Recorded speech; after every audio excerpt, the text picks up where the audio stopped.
473. That's one.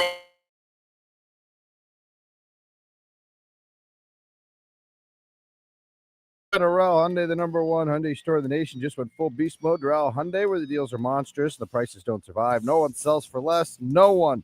Starting with the Canes, who will continue their prep for Sunday's top 10 showdown with Notre Dame. Sunday's game kicks at 7:30 from Hard Rock and can be heard right here on 104.3 WQAM with our countdown to kickoff beginning at 3. Over to the Dolphins, who will make their final cuts to the roster today. Miami will open up the season in Indianapolis a week from Sunday. And the Marlins beat the Braves 2-1. Edward Cabrera went 7 innings, giving up just 1 hit and striking out 10. Game 2 of the 3-game series is tonight with the first pitch at 6:40 from Lone Depot Park. The Joe Rose Show begins now.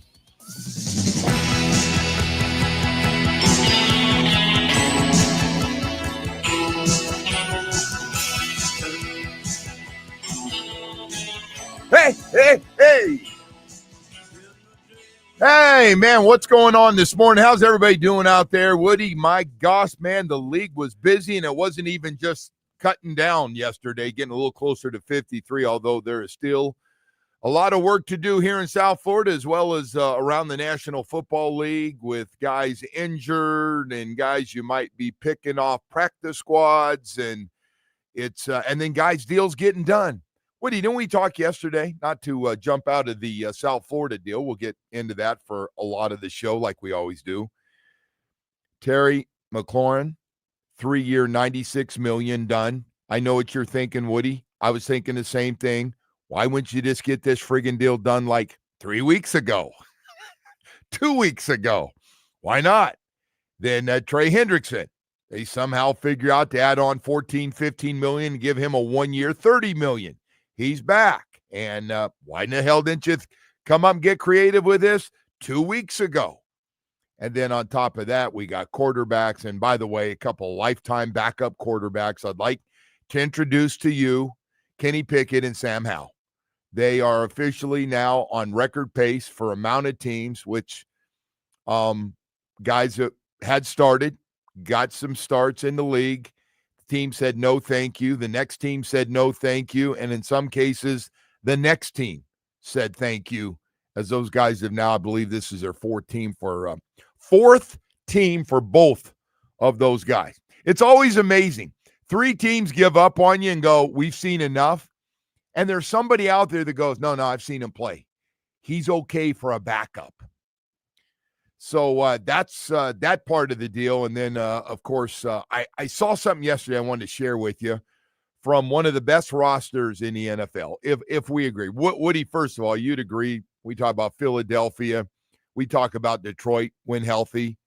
Probably 2 of the best 3 or 4 rosters in football. Yeah, I can live with that, sure. So yesterday, Dan Campbell had something that was really, really good. And just a reminder for all of us. With all the guys they had injured, and they still won 15 games, and their whole defense was wiped out, and yet, and they lost early in the playoffs. Dan Campbell said this: we are going to need the best 69 players we can find. How do we keep them? All of them, because we will need them. That's the challenge. And I thought, wow, it's pretty good. Woody, we just kind of talk about the 53, and we don't talk about all those injuries and how important the 16 on the practice squad can be. And then on top of it, that they're done, right? People are going to rip their practice squad team apart. Whoever they cut, yeah, people going to be grabbing their cut. We found that out last year the hard way, how important some of those practice squad guys can be, right? How we were fishing on other practice squads. We were bringing in guys on the practice squad for like 2 days and go, no, that's enough. You've seen how we work. You're in. We need you to play. But hey, man, that's, by the way, if you have a good practice, that's pretty impressive, because a lot of these teams don't have depth at any of these positions, right? No. I think our team would be included in that conversation. So Dan Campbell was kind of setting people up for how this thing is, and he said how hard it is, and he goes, you're trying to keep the best 53 basically because the next 16 are important, but you also know when you have one of the best rosters, people are going to be picking your young guys. Would not be surprised if the Miami Dolphins, who practice with them all week, would not be surprised. The reason I bring this up is the Miami Dolphins were to grab one of the Lions players, right? They got kicked around pretty good until the preseason game, but I'm guessing they're looking and going, okay, they can't keep everybody, and we'll see. By the way, you can add some more positions with all the Dolphin news we have today. Got to be 53, by the way, today by 4. It's going to be a wild day. I think there's going to be more, I call them mini trades. Hopefully the Dolphins jump in the mini trade business too. If it's somebody can upgrade their roster, I'm guessing they will. We also got some news that Jason Sanders is going to be out for a while. Ouch. By the way, ouch. 37 of 41, 1250-plus yard field goals. And if you forgot for some reason, some of them were real big to help you late in games last year to get to the amount of wins you had. So, and I know there's a lot of guys out there, veteran kickers that you can bring in and probably will do a pretty good job. But yeah, they're saying it's a hip problem. Somebody reported. I thought it might be groin, but they're saying it's hip.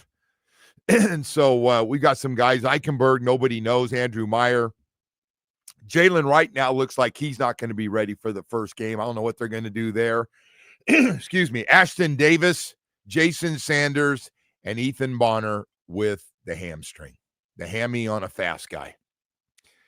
So Mike Hilton released, no surprise. Woody, how many weeks they've been telling us we know what he can do. We want to see what everybody else can do. Yeah. Boy, is that the kiss of death when a veteran guy hears that. Just to go back to the Sanders thing, that's a crusher, man. Like that, I saw that news pop up. I go, boy, that's a problem. You know how important that position has become. My guys were trying to sell me during the game that the coach just wanted to see somebody in case they got in a situation. I was going, no, that's not true. Yeah. Especially on that little kickoff, like Jason needs to always work on that and kicking as high as you can right down to the goal line. And I don't buy it. And sure enough, he got hurt in the pregame. Something had just strange, right? He's done it for all these years and been really good and durable and never seems to have any problems. And never thought we'd be talking about durability at that position. Yes. But here we are, right? Yeah. So I don't know what happened in warm up or if it was bothering him during the week and he thought he could kick his way through it, but he's out. Farrell Brown, the tight end, also was cut. They're blocking tight end. So I just kind of look before people start going, okay, this guy's going to be on, this guy's going to be on. I think they're going to be looking for a running back just because they're so injured. They only started the season with 4. I thought they're a little light in the pants on the running back position to start with, not knowing that everybody's brother would be hurt and Ollie Gordon would be like, hey, you're the number 1 guy for the 3rd preseason game. We don't have anybody else. So brought in a couple of guys who, by the way, they released both of them yesterday, not to sound cold. I believe they had 13 cuts yesterday, Woody. So there is still a lot of work. I think they've already started to tell some of these guys, we're hoping we can keep you on the practice squad and nobody takes you. And then the Miami Dolphins are going to be doing the same thing and starting to look. Is it weird how many injuries, though? Like, I guess all the teams are dealing with it, but, man, it just seems like a lot. We haven't even started the season. It sounds like we're in the middle of the season and coming off of a bye week or something, really, trying to fill some holes here, right? Woody, it's such a great call by you. It is the weirdest thing for guys that don't play that much preseason, if any, in some cases. And we're sitting here with so many injuries. Not us, but everybody. This is not just the Dolphin thing. You can go across. Hell, we had a couple guys that Eichenberg, he sounded like he signed his contract and he was injured. Andrew Meyer was a cup of coffee in practice. The guy that's really come on as a free agent center, he's out. And they're not even putting a timetable on that. Ashton Davis, I felt like he barely practiced, and I saw him out there getting a little help getting around on a little scooter. Yeah, it's just for guys that you kind of had penciled in. Well, you had them penciled in to be on this roster from day one. And you're going, wow, we're not there. So a lot of work to be done. I think the league, like I said, is going to be full before these last cuts. All these general managers are talking right now, and if we really like something, like somebody, we're going to try to get them. Maybe somebody likes one of our guys, and we'll do the same thing. And then on top of that, all the NFL news about what are we going to do with all these great veteran players. Well, yesterday, Trey Hendrickson got his, and Terry McLaurin got his, and Micah Parsons looks like one miserable human being. What are they doing to that guy? I don't know. This is just stupidity by them.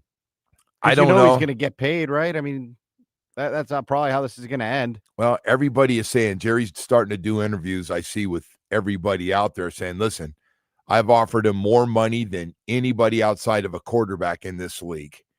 And I don't know what the holdup is. And, I don't know what Jerry's problem is with dealing with agents. I guess he's been getting around this for a long time, dealing directly. I know it pisses agents off. Agents get paid a lot of money, especially on his contract and on a quarterback contract. And I think they like to be in on, and they should be. That's why you hire them. All the fine print on everything and guaranteed money and what's guaranteed money really mean, and all those other things that come with it. And, being at OTAs and trying to put, get guys to show up more if we give you this new contract. And so it's a weird one, man. And they're going to look, I hate to say you're going to, the team is always bigger than any one player, but boy, that guy, I know he missed 3 or 4 games last year with injury, but still, he's still a sack a game and impactful with the way he runs around. He's just incredible and doomed to be a defensive player of the year here real soon. I'm not sure what you're doing. Like, you've told everybody you're not getting rid of him. You've got him basically under contract this year and next year. But he is, and by the way, don't think he doesn't know exactly what he's doing when he decides to lie down on the training table on the sideline during a game. Yeah, and just look straight up in the air. That wasn't for Jerry Jones to go. That was pretty cool, by the way. I actually like that. You did? And as long as it's not us having to deal with it, I'm fine with it. How about the head coach going, I'm going to have to talk to him about that? Yeah, okay. Sure. He's going to talk to you about his contract. No, that was beautiful, though, man. That was right out of the Jimmy Butler playbook. That was that had some Jimmy Butler kind of stuff. Jimmy wrote the book. Where you get to the next level of frustration and you're going, what can I do to piss these guys off to either sign me or get rid of me, trade me? Take a nap on the sideline. That'll do it. When they get that shot of you over on the sideline and everybody's got it.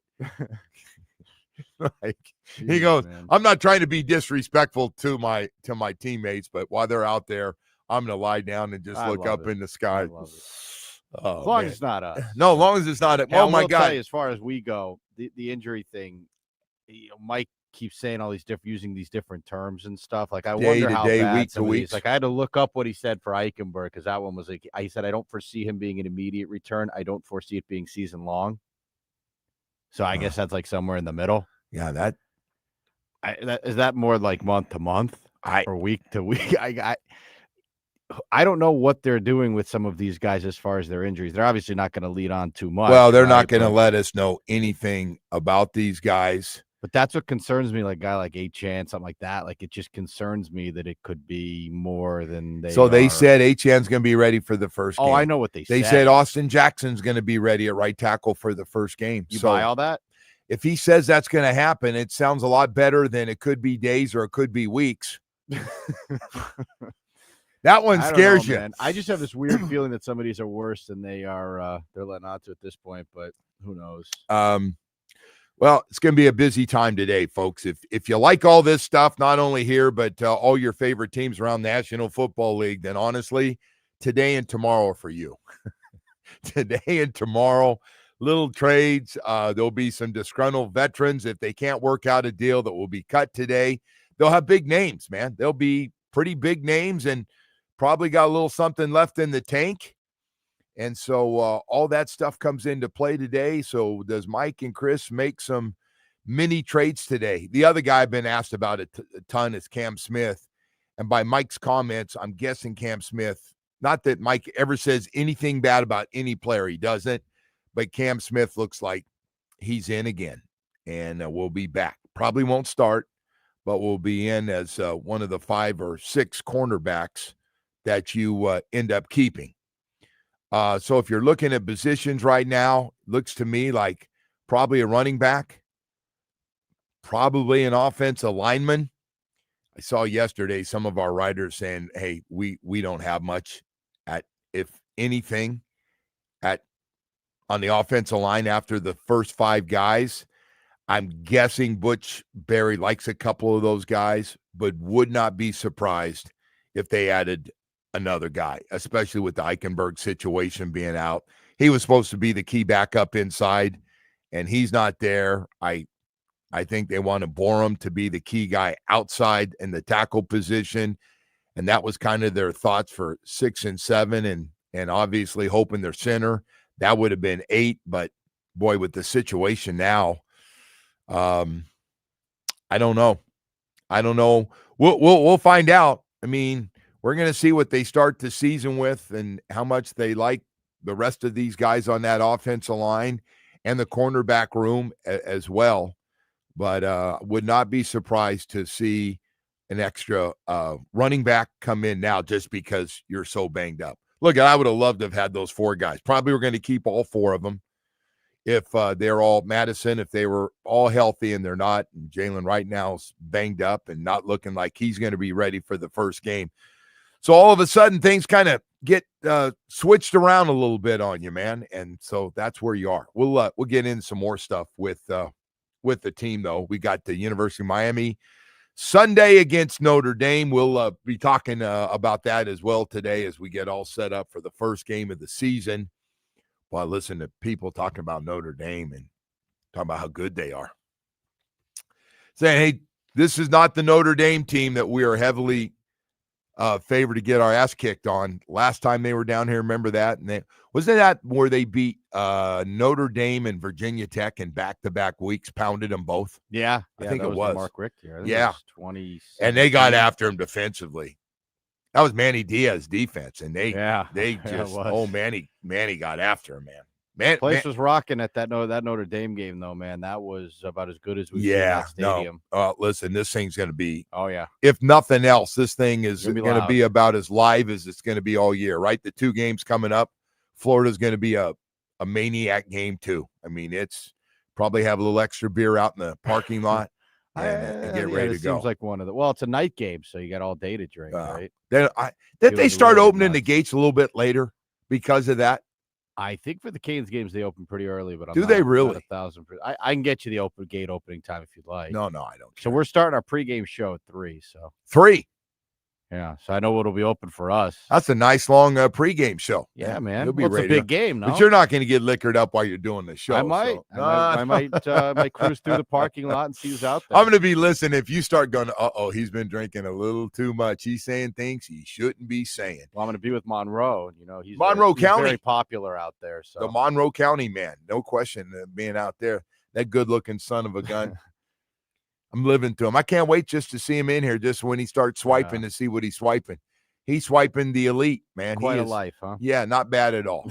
Hey, I got to tell you about your South Florida Chevy dealers, man. Speaking of not bad at all, boy, do they got some great-looking SUVs right now.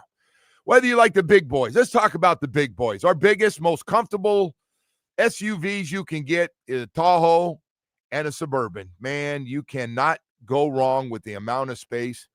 I know my wife asked me, why are you driving a brand new 2025 Tahoe?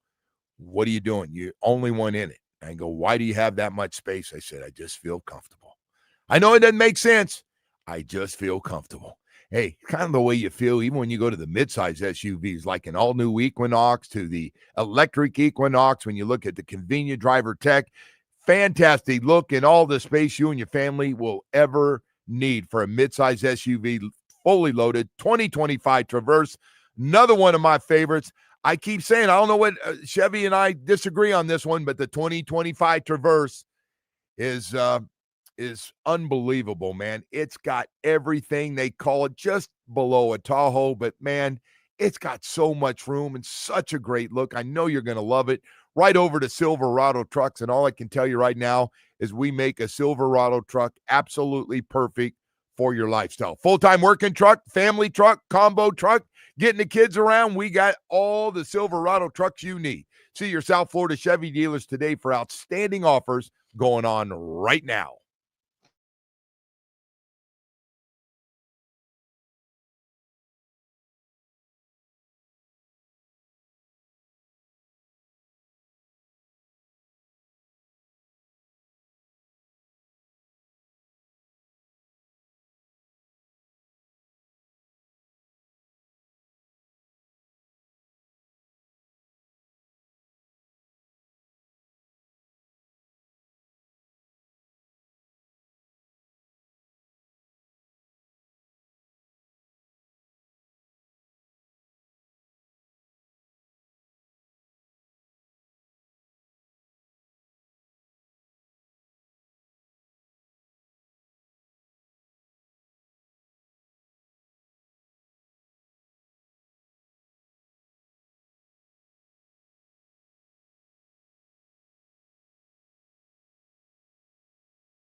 Over 2,000 Toyotas on sale at one location, Toyota of Hollywood on 441 between Hollywood and Sheridan, toyotaofhollywood.com. You know, when I hear Jimmy Buffett and I'm thinking about going down to Island Mirada or maybe all the way down to the end, there's one guy that I always think of down there, former head coach, Hall of Famer, former University of Miami coach. And here we are, ironically, on a 53-man cut-down day. Got to get down to 53 today at 4 o'clock. Jimmy Johnson joins us. Coach, how you doing this morning? Joe, I'm doing great. I'm heading to Little Rock Touchdown Club to speak to their group. They've been asking me for years, and since that's where I went to school at University of Arkansas, I'll get to see a bunch of old teammates. I normally don't do this, but I figured I better get on the plane one last time. Yeah. Boy, I'll tell you what, that's great. And, you know, I got a chance to talk to you a little bit about this. The new world of getting down to 53, I don't know if you heard Dan Campbell's comments. It's really 69 because so many guys get injured, and trying to hold on to as many guys and trying to figure out which veterans to keep, what's the upside of all the young guys. Jimmy used to do it. You didn't have so many people to help you make those decisions. Yeah, you know, it's really a balancing act. You know, you've got to look at, you know, players that may not be 100% healthy or a player that gets injured. You got to have who's going to be my backup long snapper. You know, I always started before I got into the offense and defense because, you know, some of them are, you know, slam dunks. You know who you're going to keep. I always started with special teams. I said, okay, you know, who are our special teams key guys that we absolutely have to have, you know, and so because if you're not careful, you'll overlook that phase of it. And so I started with special teams right off the bat, and I would have 2 or 3 key guys that we had to have. I mean, outside of the punter and the kickers, and then we'd go into the offense and defense. Okay, this guy, you know, we can count on him, you know, for, you know, every single week. You know, he doesn't get injured. You know, he's never in the training room. So, you know, that's a slam dunk. You know, so we looked at the injured type players and where we had to have some backups. And then we went from there. Of course, everybody's fighting for more players, you know, everybody's saying, hey, I've got to have an extra guy. I got to have an extra guy. But it was a balancing act. Were you one that liked to make many trades before the cut down, the final cut down? If there was somebody else on a team, a guy said, hey, you can have this guy, but I want a draft pick. Would you do that from time to time? Yeah, without question. You know, like I said, you had to look at your quality backups because the key to having success in the NFL is you're going to have injuries. Yep. And so, you know, you've got to look at the bottom of your roster. You've got to look at those last 5 or 6 players that you know are going to be thrown into the lineups at some time of the year. And so I really concentrated on that position, you know, the last 5 or 6 bottom of the roster players. And then that's where I would make some trades, and that's where I try to pick up somebody. I might even pick up somebody off of waivers, you know, just to solidify that area at the bottom of the roster because, you know, those, like I said, those guys are going to have to play. So you probably know more this next one than anybody. This thing with Micah Parsons and Jerry Jones. Everybody else, by the way, McLaurin is now signed, and they got Trey Hendrickson signed. So the last guy is Micah Parsons, and he's a hell of a player. Do they get this worked out? You got a pretty good idea what Jerry's thinking. Does it get worked out before the opener? I really think, you know, I think it will get worked out. I think they'll end up signing a contract. But, you know, because I don't know Parsons personally. I haven't talked to him, so I don't know what his mindset is. The only thing that Jerry's looking at, hey, the guy's on the books, you know, he's under contract for about $20-something million. He's not going to walk away from $20 million or $25 million, whatever it is. And so we'll play out this contract, and then, hey, then I can franchise him a couple of times. So we've got him for 3 years. Now, you know, the agent and Parsons may say, wait, you know, I want $41 million. And so, you know, they're both trying to bluff each other. But I do not see the scenario where Parsons won't play. Yeah. Hey, you know what? I don't want to overlook this one coming up, Jimmy, and that is Notre Dame coming to town Sunday night, last game of the weekend. Two top-ranked teams. I know you had a chance to spend a little time with last time we talked. You were on your way. What do you think of what you saw from that team that Mario has? They're a big physical football team. I know Mario, he really likes his team. Beck's throwing the ball extremely well. I'll be right there, hollering right there with the rest of them because you know how big a fan I am. I'm looking forward to going to the ball game. You look at Notre Dame. Obviously, they've got tremendous talent. They've got a great running back. But they've got a young quarterback, and so that could give us the edge. And the other thing is, we've had a lot of success with Notre Dame, playing here in Miami, and so hopefully with the experience at quarterback and with playing at home, that's going to give us the edge for the ball game. But it's going to be a great game. Jimmy, so the other day we were talking about your Notre Dame game where you guys got really screwed on a fumble down at the end, and that ended the game. And so the next thing I know, I'm watching TV, the friggin' documentary's on again. And some of your players can't even talk about it. They're so pissed off. They're getting interviewed, and they're at a point where it makes them to this day sick to their stomach. And they've got you fired up on the sideline. Jimmy, I always wonder, you've been involved in those big Notre Dame games. Where does this rank a Miami Notre Dame game compared to a Florida or Florida State game? I think that may be right at the top, even though we lost. Had we had instant replay back then, we would have won another national championship, another undefeated season. And Lou Holtz would have never had a national championship. Now, I don't want to take that away from Lou. It's okay. I'm not a big fan of Lou. Screwy Lou. Yeah.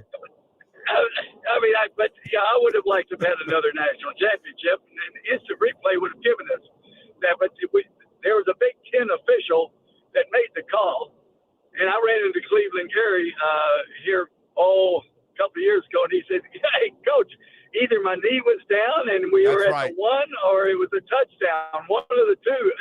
It couldn't be anything other than that, But anyway, it is what it is. Yeah. It makes for a lot of conversation.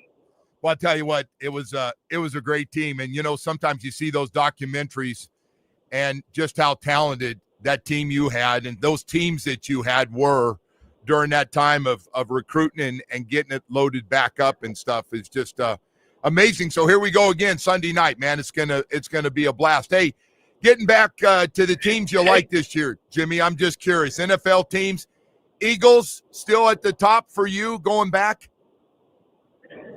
Yeah, I think the Eagles, really Howie Roseman has done such a great job of bringing in talent.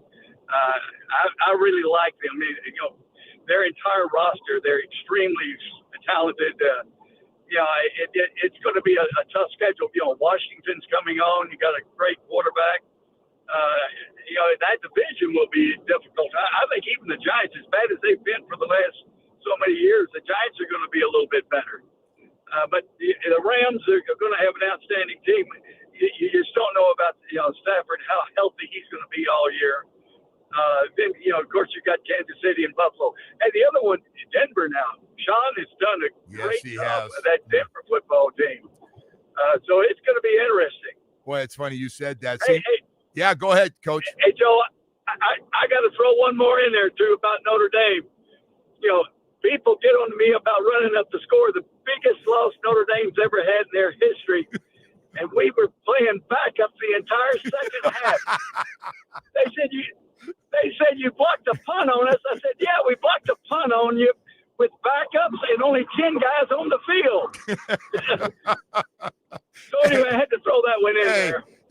It is funny. The old days, you used to get blamed. You were one of the originals, like that friggin' Jimmy Johnson's got that good team. He's running it up. And, people down here used to go, what is he not supposed to play those young, really good kids when they come in and tell him just take a knee? Of course they're going to play hard. That was kind of the thing, right? It was just the team was loaded. Oh, yeah. I got into it we were playing the Jets one time, and yeah, they were trying to score. Boomer Esiason, was trying to throw the ball, and we sacked him 3 or 4 times at the end of the game. Beat him by 3 or 4 touchdowns. And so we're going off the field. The head coach comes up to me and says, "Yeah, what the hell? You're trying to kill my quarterback?" I said, "Well, he was trying to throw the ball, trying to score. If you didn't want to get him hit, tell him to take a knee. I mean, if you're going to try to score, I'm going to try to stop you." Yeah.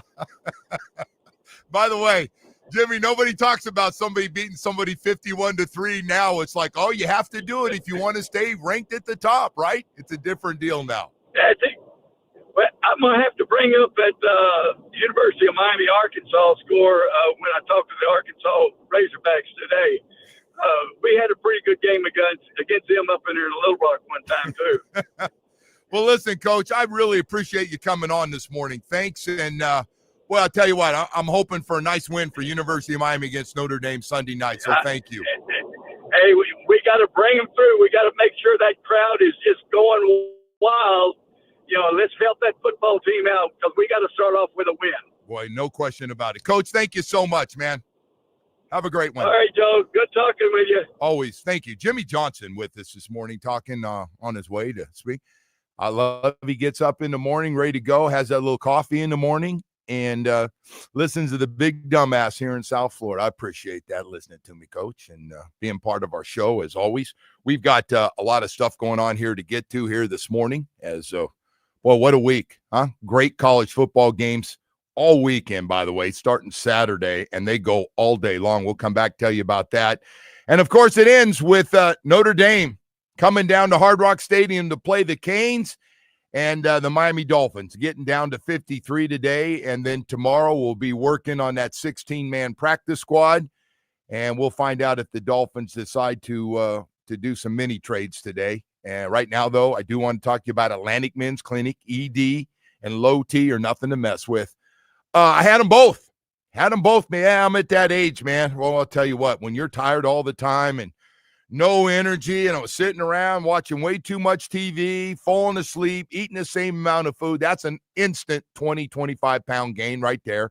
So I said, I got to do something. Then on top of it, my sex drive was just gone. Wife making excuses for me. I said, man, this is ridiculous. Well, I'm too young for what's going on. So I went to Atlantic Men's Clinic. I got all the testing done. I got all the PSA test, met with their professionals. You have an honest meeting with them about everything going on, and then they put you on a program that's going to get you great results quickly. That's what it's all about, great results, turning back the clock. I like to say turn back the clock 15 or 20 years, how you used to feel. That's the way it can be. By the way, it's going to happen to every man. Every man out there is going to deal with low T and ED. Question is, when it does happen, what are you going to do about it? Anyway, they got 7 locations in South Florida to serve you.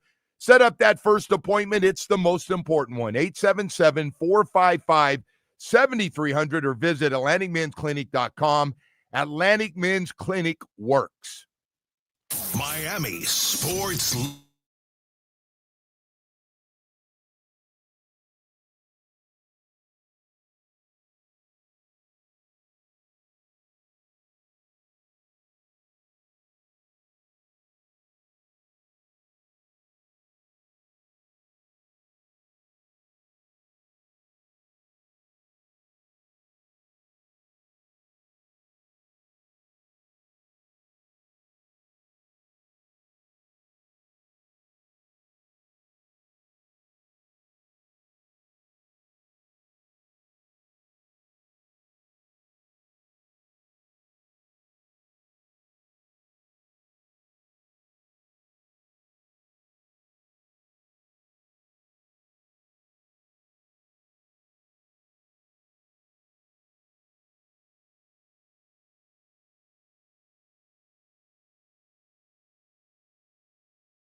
Kohu was brought in and was released. But the biggest surprise, Jason Sanders, not surprised, didn't kick in that third preseason game, and nobody thought, well, it can't be that bad. Some guys saw him warm up a little bit before the game, but he's going to be out a while. They're saying 4, 5, 6 weeks. He's going to be out. I thought it was groin. They're saying hip. Whoever broke the story yesterday, it was 37 of 41. He had a great year. 12 50-plus yard field goals. Just unbelievable. And in all those ball games, and you can go back and look at them, whether it's a backup quarterback or starting quarterback, you had a lot of tight ball games. And Jason Sanders had to make some big kicks. And so that's going to be a big loss. There's a lot of veteran kickers. I don't want to read into it too much, but listen, he is damn good. Damn good. And then the other story is this. I do know this. There's going to be 5 rookies from this draft class that are either going to start or play a lot of football coming up. They will be playing a lot of football. So for Chris Grier, listen, we talked about it months ago that, hey, with the situation with money and tying up a bunch of high-end guys, there's less money for everybody else, and we're not going to keep spending like they did last year right before the season started, extending contracts, giving out big money to 2 wide receivers, a quarterback, and a cornerback who's not even here. So because of that, they put a lot more into the draft, and it looks like they got some damn good players. If you're going by preseason, now I know it's going to pick up. You're going to be playing against everybody's ones. But they're going to have two defensive tackles. One will start. The other's going to play a lot of football. They got a starting guard, left guard, moved up to get him to 37 in the draft. You got a nickel now who is a cornerback. They moved inside the last couple weeks and love him. And they found out they got a pretty good, hard-running Ollie Gordon Jr. the second. At running back, and really your healthiest guy you have. Did not know that 3 of the 4 running backs would be injured and not even able to go in the third preseason game. That's where you are. By the way, probably going to have to pick a guy. Let's be honest.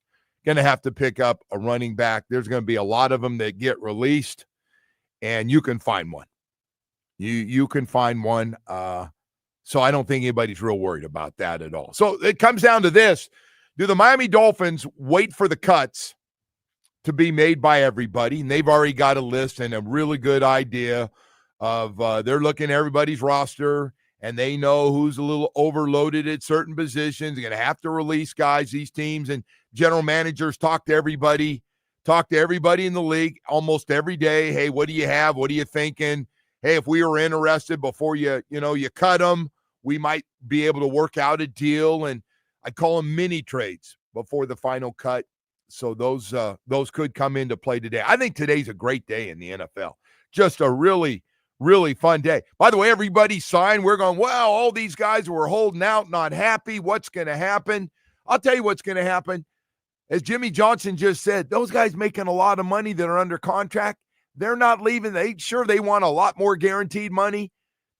But you start talking about a guy making 15 to 25, 26 million, and it comes out to $1 million plus a game, $1.5 million a game.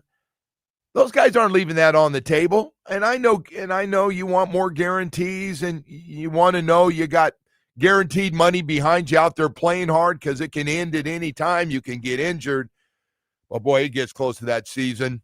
Trey Hendrickson. Hey, I thought Cincinnati got a hell of a deal on him.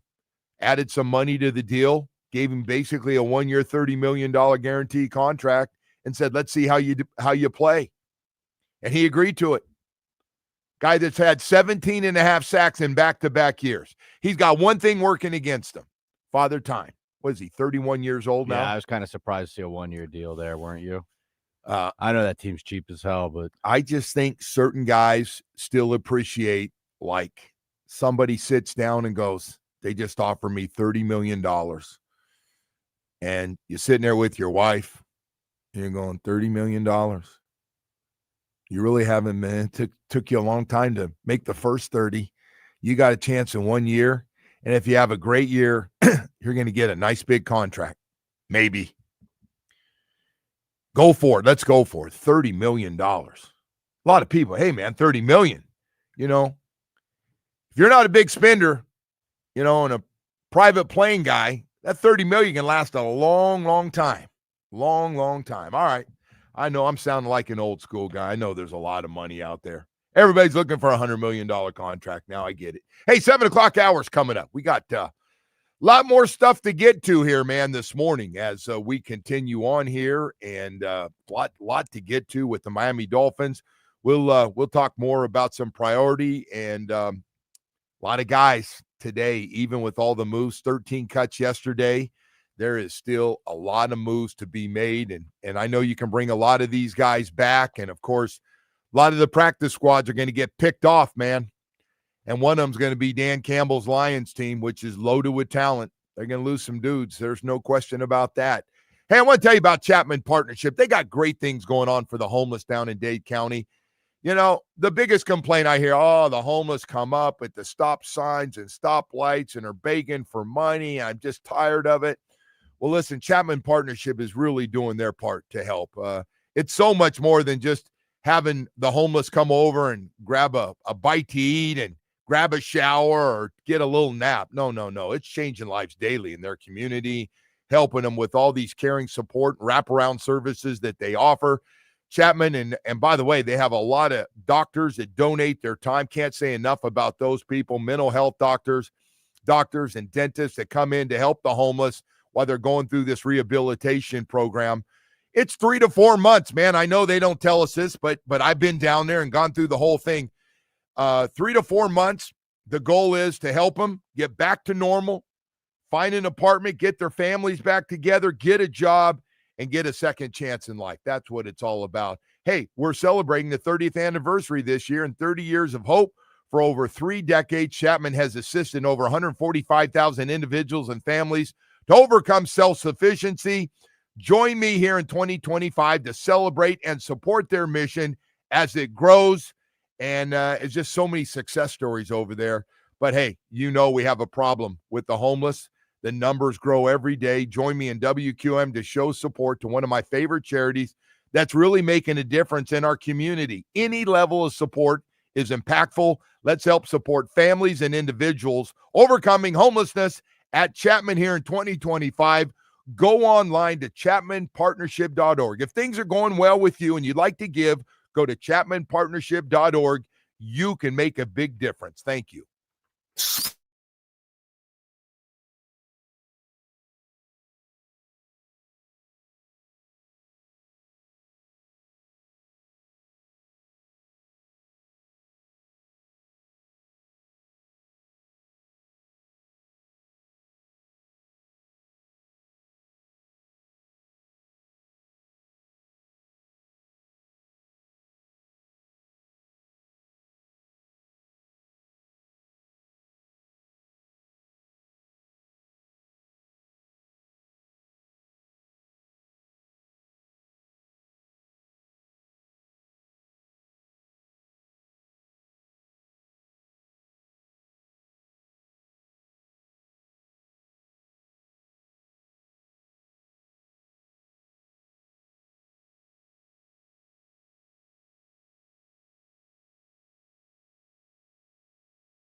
update is brought to you by Doral Hyundai, the number one Hyundai store in the nation. Just went full beast mode. Doral Hyundai, where the deals are monstrous, the prices don't survive. No one sells for less. No one. Starting with the Canes will continue their prep for Sunday's top 10 showdown with Notre Dame. Sunday's game kicks at 7:30 from Hard Rock and can be heard here on 104.3 WQAM with our countdown to kickoff beginning at 3. Over to the Dolphins, will make their final cuts to the roster today. Miami opens up the season in Indianapolis a week from Sunday. And the Marlins who beat the Braves 2-1. Edward Cabrera went 7 innings, giving up just 1 hit and striking out 10. Game 2 of the 3-game series is tonight with the first pitch at 6:40 from Lone Depot Park. Joe, we'll go back to you. All right, Woody, thank you. Man, I got to tell you, this is a big college football weekend, and I'm really torn on this one. Wife and, hey, let's do something. Having this talk last night, hey, what do you say we spend a few days and go do something? And I'm like, all I can think of while she's talking to me, and I'm just talking out loud here, I'm thinking of Texas at Ohio State at noon, and Bama at FSU, and LSU at Clemson. I'm not worried about Sunday night because, we're going to be back and either going or going to be sitting home and watching it. But, we got some great games. It's a tough call. Your marriage or those games? No, but it's not marriage. It's like we've been together a long time. It's just really it's a big holiday weekend, though. It's really pushing it and like, yeah, maybe I need to get away a little bit and just step back here and like, they got highlights, man. They got highlights. I know, but people don't understand. Like, so I was at a dinner. And everybody's going around and we're all older, and maybe you've gone through this and they go, oh my gosh. So one of the women asked me at the table, this is a few months ago. This is recent. So, oh my God, I got to ask you, Joe, I talk to everybody. So they felt they could talk. Like, when you're not in sports, what do you enjoy? Like, do you have hobbies? And, I can see my wife going, I want to hear how he answers. And I go, well, I really don't have any hobbies. I just like watching sports when I'm not. That is a hobby. No. But like, she goes, and it froze her. She was waiting for him to say, oh, I really enjoy, I collect stuff or something, or I like wines or, traveling. And I was like, yeah, I like going to games. I love sports. And she goes, oh. And then she had to follow it up, like, because, everybody around the table is talking about all the things, all these people that have done well in their life. And I just kind of like, I'm not trying to impress him, but at the table, I just kind of like good sporting event. I like to watch them, either go to them or watch them at home. And she was, all of them? I think she thought it was a football thing. No, I like all of them. I grew up, I like them all. I like, especially people are really good at what they do, and games are supposed to be good. And hell, this is one of those weekends, man. Texas at Ohio State, 1 versus 2. I want to see how good FSU is. I know this sounds crazy. FSU is what, a 13.5-point underdog against Bama? Yeah, 2 touchdowns. Yep. Yeah, but I want to see how good Bama is. I want to see how good is Florida State bouncing back. Are they still going to be bad? I would imagine they'll be better, right? And LSU at Clemson? Yeah. 2 of the best quarterbacks in the Norvell country. Was fired up. We talked to him at the ACC kickoff. He obviously thought his team was going to be much better. Although he said that last year. Yeah. How hungry they were after getting screwed from the national championship and all that. But I got to tell you, you talk about from 1 year hitting a jackpot on the transfer portal. Yeah. Him one of the greatest transfer portal classes of all time. He really did. I don't know where he got all these guys, but they were all good. To add whatever he had, taking over that team, they were fantastic. And then, the quarterback thing, when they got screwed, is they were undefeated and they took the wrong quarterback. Yeah. Hey man, that's the risk though when you do this whole transfer portal thing, right? I mean, you're just taking some guy that played at another school that you don't really know. You didn't develop him. And then year 2, Woody, they come back with another transfer portal class, starting with that quarterback. He was terrible. Mm-hmm. The guy that's name's hard to say. DJ Agugale, yeah. Yeah, from where? From Clemson to Oregon State, back to Florida State. I think he's still playing college football somewhere, isn't he? I don't know how many years you can have left. 10? By the way, we're a little carried away on these amount of years. Like There's a lot of guys playing a lot of turn years, around. yeah. I mean, Hey, man, wouldn't you, though? Like we were talking about, like, especially with basketball, because it's so easy to just, I don't want to say fake an injury, but to have an injury and miss just enough games so you're still eligible. you're talking about the University of Miami guard. Okay, go ahead. Fine. But wouldn't you, like, if you knew you weren't going to go pro and you knew, like, hey, I can make millions of dollars playing college ball? Well, because that's what it's come down to, no, right? no, you can make a good There's living a lot now. of good college players that can make a decent amount of money, life-changing money, but that are not good enough to play in the pros. Life-changing. I call it good start money, but not you're making it sound like every college athlete's making No, but I'm saying some of them figures. are. Some of them are. Some are, yes. A lot of them are. Some are. I don't know think about more than we would know, Joe. I just have a feeling there's a lot of these guys are getting a lot more money than we know. I think not that we would ever find out, right? Yeah, but Woody, you got all these guys. You start doing the math. They don't have a $50-60 million payroll. I don't think in college football yet. Now, is there $60-70 million sports budgets? Hell yes. If you found out like Texas was spending $60 million on their football team, would that shock you? I mean, that's like nothing to probably some of those donors they have over there. No, I get it. The money is not the money for a couple of those Texas schools, not a problem. There is a lot of oil money there. There is a lot of oil money, and it's still flowing. Hell, yes. SMU said, don't even worry about paying us any of that TV money. Yeah. We'll be fine. You see why? Yeah. They come right in and go to the ACC championship game. Like, hey, we've been waiting to go to that thing. What the hell's going on there, man? That's when you know you got money, when they're like, don't even worry about the TV money. Anyway, we'll be fine. yeah, so, and then last night she said, well, let's found a place to go. Okay. And I was like, where are you going? How much can I watch where I'm going? Not far. Not far. I hope she takes you to one of those places like a Dude Ranch or something that doesn't have TV. Why would you say that? Sorry. That's just, you got your phone. Anyway, I had to. You got to disconnect, man, when you're with her. You got to, you got to turn the game off. But I can relax and enjoy when I'm watching games and sitting there. And by the way, usually when you're at a hotel somewhere, you see a whole bunch of guys just like you. Yeah. They're all living and dying with every. And they got a nice bar in every the lobby snap for you, or down by a beach or something. Yeah, man. It's anyway, I just had to get that out there.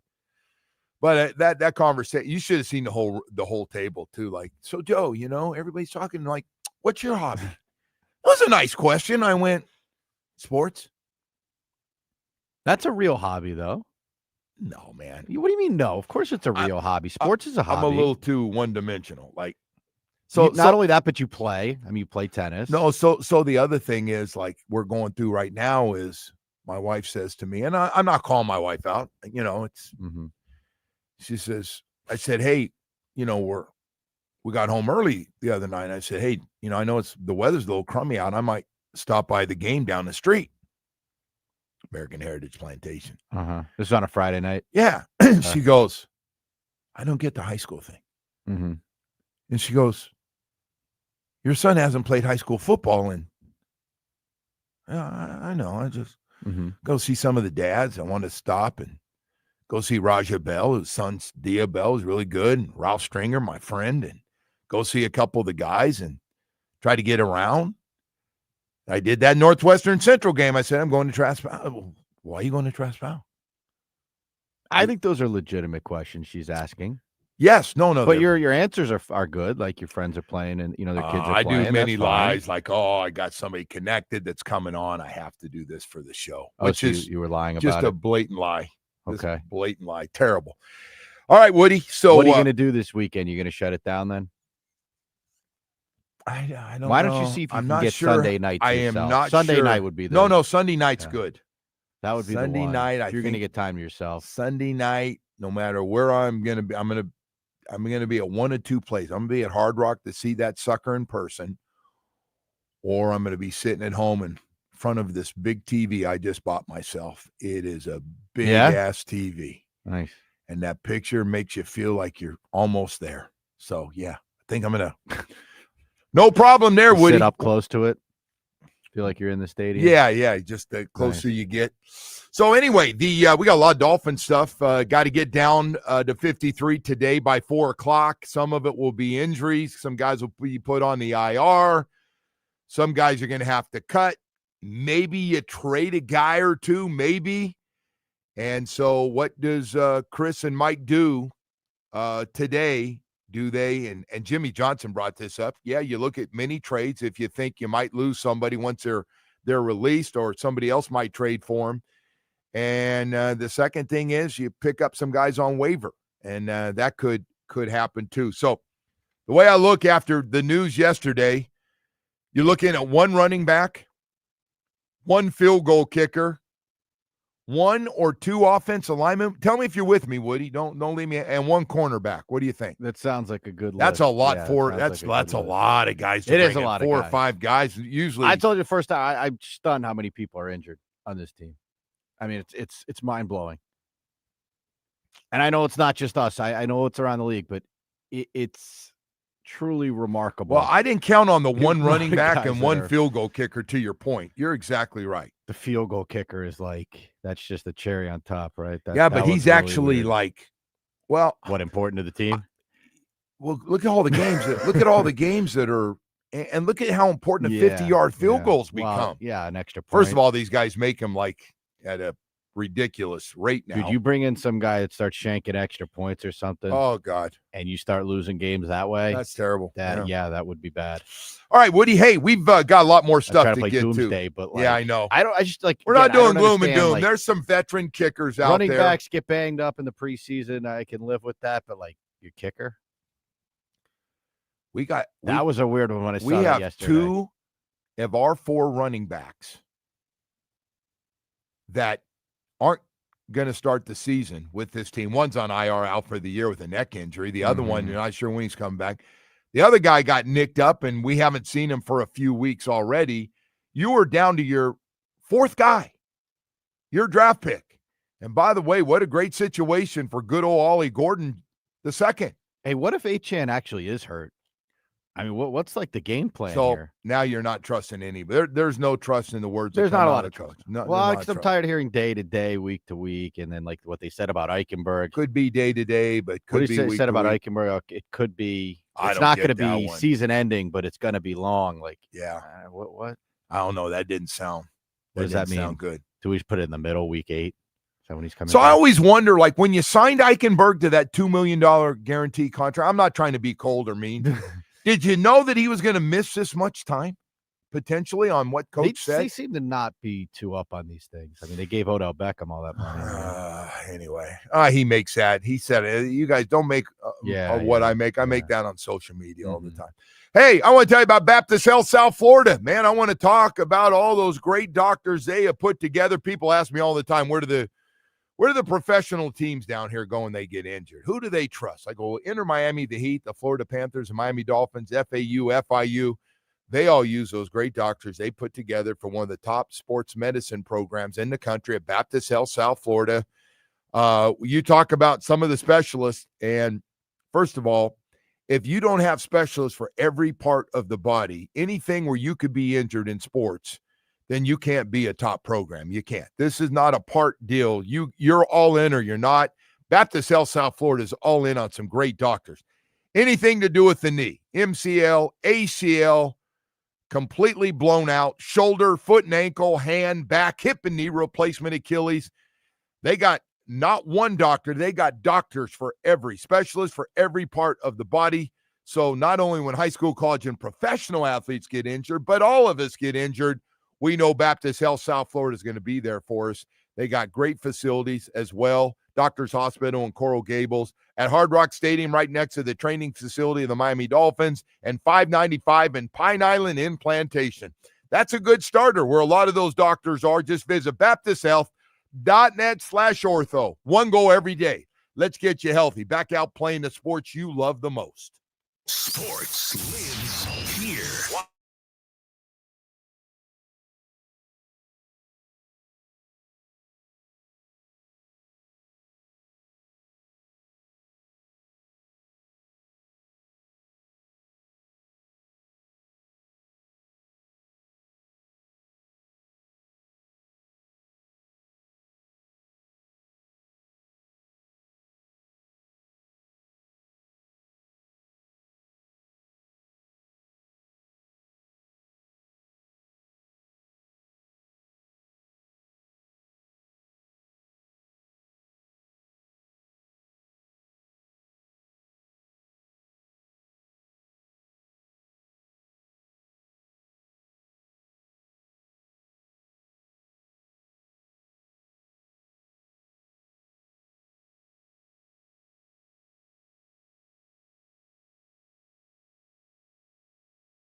Odyssey, iHeart.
Everybody's going to load their practice squad up. 16 players you can put on there. Pretty good money, too. I believe, Woody, I saw it starts at like $12,500 a week for a rookie. $12,000 a week to practice with the team. Be the offense, be the defense, and then work with your guys and be in the meeting so you're up on everything. Because, honestly, you're the next guy up when there's injuries, right? Your practice squad guys now go to the 53-man roster, then your salary jumps up to. There's gonna be a lot of them, Joe. There'll be a lot of them. Boy, the way it looks right now. Yeah, there's probably gonna be a lot of them. I'm just curious what this was like in your day when you were playing the cut day. You must have memories of this, right? Yeah, it was terrible. So funny you should ask. So we had Shoe's right-hand guy, who he played professional football with. Carl Tassif was his name. Carl Tassif. All coaches, all the coach and the whole staff have passed away, obviously, by now. And so if this comes out, I'm a little tough on dead people sometimes, so I don't want this to go the wrong way and be mean about this. But Carl Tassif, so my take on Carl Tassif going through the cuts was that he enjoyed it. No, I'm dead serious. Yeah, I think you're a sick puppy if you enjoy cutting guys. So they had us come in. I remember my rookie year, and back then there were 12 rounds of the draft. And so, hey, in some rounds there'd be 14, 15 draft picks. And so you're sitting there, and they used to say, hey, tomorrow morning, we want the whole rookie class to come in early because we're going to do our cuts early before the veterans come in. So we're all sitting in front of our lockers, and we're all spread out. We're sitting with our head down, and guys are getting picked off. We're watching. So Carl Tassif circle around a guy, and I was watching him circling, like messing with him, like he was getting ready to tap him on the shoulder and say, "Bring your playbook. Coach wants to see you." And then when the next guy would come out, he'd go, "Hey, coach wants to see you." Go in. And that's back then, Don Shula gave you the truth. I don't know what these guys do. I don't know if they lie to him. Go, "Oh, you know what? Hey, you can play in this league." And you say that to every guy. Shoes never did that. So we had guys come out of there and going, he just told me that I was the biggest disappointment of the draft class. And, guys were all walking out, and we all came in together. So you kind of build a bond because you come in early for rookie camp. Lasted like a week or two back then. So you were together with these guys, and, you're all part of that 1980 draft class. And so one guy came out. We knew, he said, I can't play in the league. I should go back to college and go find something else to do. I go, wow. So guys are getting cut right and left. Bam, bam. Guys are going out. There's only 45 guys back then and no practice squad. So I'm sitting there, and now the veterans are starting to come in. We're getting close to that the meeting to get ready for the Buffalo Bills in a season opener. It's Monday morning or Tuesday morning after the last preseason game in the old days. And the guy's he's effing with me. You know what the F word is that I say so much. He's effing with me, walking behind me. And I just watched him. And he actually enjoyed. It was never a serious, sad moment. I watch Hard Knocks, and they cut guys, and there's actually compassion and sympathy when guys are going in there. Like, hey man, this is like some of those guys didn't want to do it. Like, hey man, this is part of the job I friggin' hate. They're very nice on Hard Knocks when they. And between Shoes, who by that point had been around the league so long, he just felt it was time to tell you the truth. Like, I think you can play or you can't play. You were a dog the whole camp. I should have cut you earlier. You're a waste, all that talent you have. And, I mean, he told it. Whatever he was thinking, he let you have it. Do you think that's the right way to handle it? That's the way the coach did it. And he wanted you to know, like, hey, told guys to go back. We had one guy who's going to be a doctor. He said, hey, man, you need to go back to school. And well, it is a cold business. It's a good start. So and probably best to hear it, right? Yeah, no, he was the truth. It wasn't mean. It was just the truth of what he considered the truth. Mm-hmm. But Carl Tassev enjoyed it way too much watching him for 7 years do it. And it was just like, you're a real bad guy. And then we got on the field and we're running gassers, and he was with the running backs. And so they ran sometimes with us or next to us running gassers. And one of the first times I noticed some of the veteran guys were cutting the line a little short because Shoes was down at the other side, and they didn't think he could see how close we were to the line, or coach would run them with us. So we all started cutting, and we were finished at 3, and Carl Tassev goes over to the coach and says, hey, Rose, Bop, and Bop just didn't touch the lines down at the other end. Like, you cheated the coach. You cheated Don Shula on that. Like, that was like, hey, run another one. No, check that. Run 2 more. And you're like, and Carl Tassev, like, what are you doing, man? I cut him by 1 yard. And this guy was a rat. Carl Tassev was a rat. He was a rat. He was a rat coach. It was just, so I wasn't his biggest fan and didn't get his sense of humor. And I felt like he never had a heart. Now he's, again, he's passed away, and Stu Weinstein's out there. Stu, I'm not trying to be mean about this, but it was a cold business. It's gotten a lot more friendly these days, it seems like. Yeah, when guys come out, you're out in the parking lot with guys and go, hey, he goes, he friggin' told me it was the biggest disappointment of the draft class. Like, what? Jeez. No, he cut you. It was. Oh, anyway, yeah, man. But the fact that we were asked to come in early and sit in front of that St. Thomas locker and wait to see if Carl Tassev was going to tap you. And they said, bring your playbook with you in the morning too. Like, bring your playbook and be there at 7:30. It was 7 or 7:30, early in the morning. I mean, you talk about a bad day, you're going in. Now, if I was Dwight Stevenson and Don McNeil, our first 2 picks, I mean, hell, they were going to play. Hell, they were going to start. Hell, they're going to be Hall of Famers. Those guys didn't wear out Alabama. But the rest of us, all bets were off after those first 2 picks of who was going to make it and who wasn't. So, yeah, that's I'm guessing with Mike. Can you imagine Mike calling you in and, like, no matter, even if you're he probably gives you a hug. The 90th guy and just says, bro, thank you for, yeah. And honestly, I'd appreciate that. I don't want to hear You don't want to hear the I truth. don't want to hear the truth, man. I don't want to hear the truth. Can hurt, Don't tell me the truth, Coach. Lie to me one time. One thing about Coach, man, you knew where you stood with Coach Shula.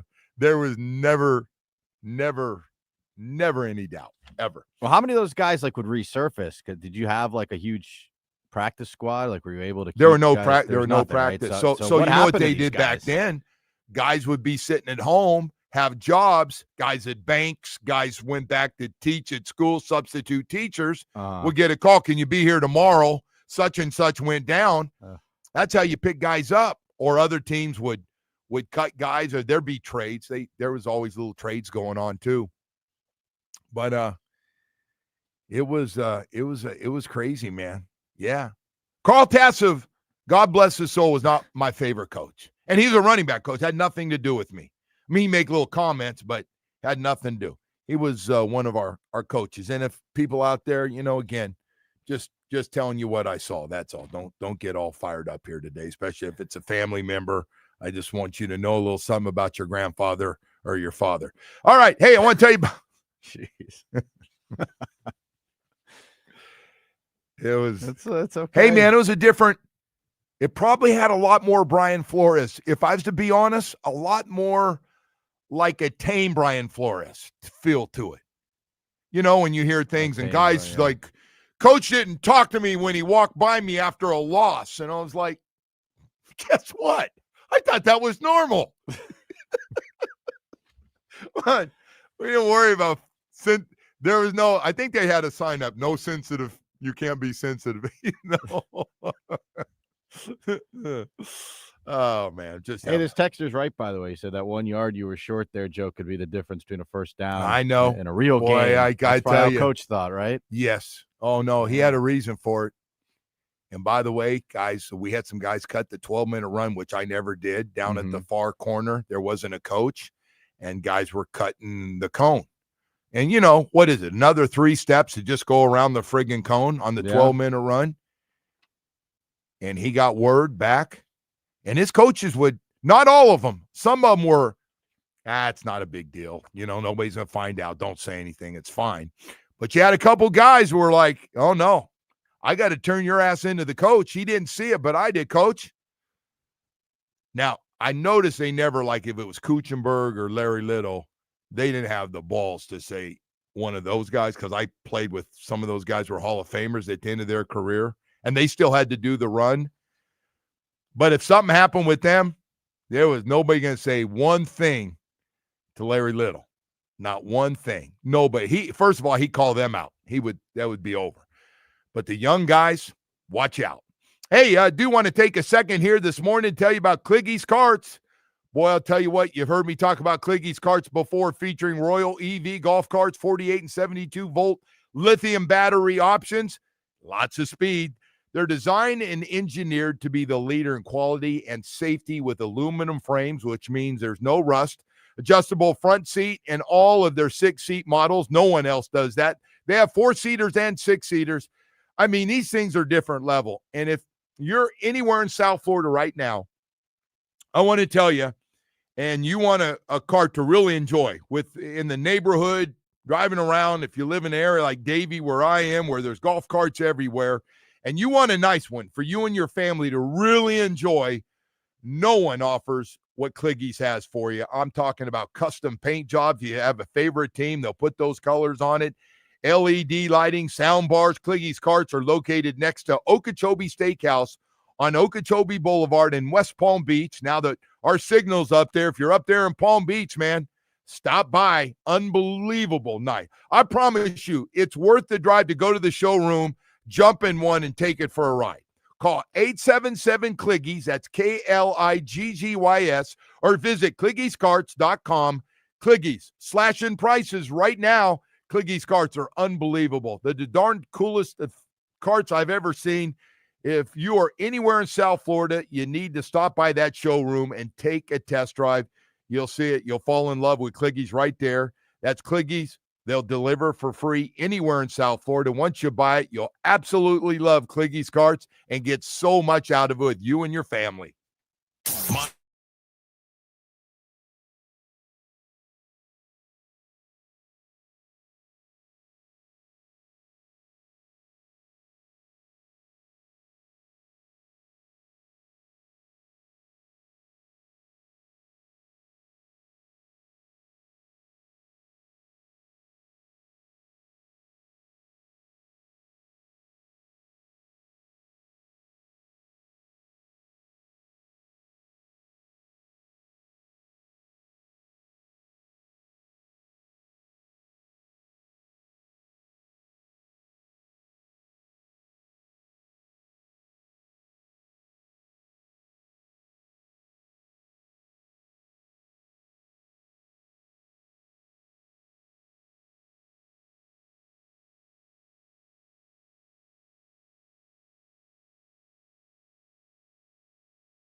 And now, it's time for Hollywood's headlines. Without further ado, here's Hollywood. All right, Woody. What do you have for us? Your stuff was so good yesterday. My God. Oh, boy. Talking last night about that $12.9 million card. That card's been the talk of the town, man. And I can't believe Mr. Wonderful is the one who bought it. MJ and Kobe. I don't know. What is someone like that who has everything? Like, what are they, They buy cards. Yeah. When you're worth that kind of money, it's no big deal. Is it still exciting, though? Is it, like, exciting to keep just getting richer and richer and richer? No, it's exciting to have things like that. I know somebody that lives down in Miami Beach that has an MJ original, one of his jerseys, and he paid millions for it. Wow. And they got up, and so when people go, he goes, "Look at this, I got this," and it's pretty cool. Yeah, Kevin O'Leary's he's got to be a multi-billionaire, right? Yeah. Was he trying to buy something recently? What was he trying to? I don't know. Was he trying to buy something in sports or something? Or by the way, if he doesn't have the money, got a lot of billionaire buddies he can do it with. Yeah, I'm sure. So that's a special club. Here's one, Joe, to start things off here. Tyreek Hill's divorce. We're starting to get some of the numbers on this thing. This article called it one of the NFL's costliest breakups. Did you by any chance happen to see some of these numbers? No, Go ahead. So court filings obtained from the Daily Mail reveal that Hill must provide between $20,000 and $50,000 every month to Keita Vaccaro, who was the ex in this one, and what the judge described as status quo support. Additionally, she received a $500,000 check earlier this summer, $100,000 towards a new car, and a substantial $457,517 to cover her legal fees. How much are legal fees again? $457,517. God bless you, lawyers. Yep. You always win. They do always win. Perry Mason out there, they always win. She also, Joe, gets exclusive use of their $5.5 million Miami waterfront condo. She what again? She gets exclusive use. Exclusive use. Not ownership, but use. I think that's the condo with the kid, the Porsche building thing. Yeah.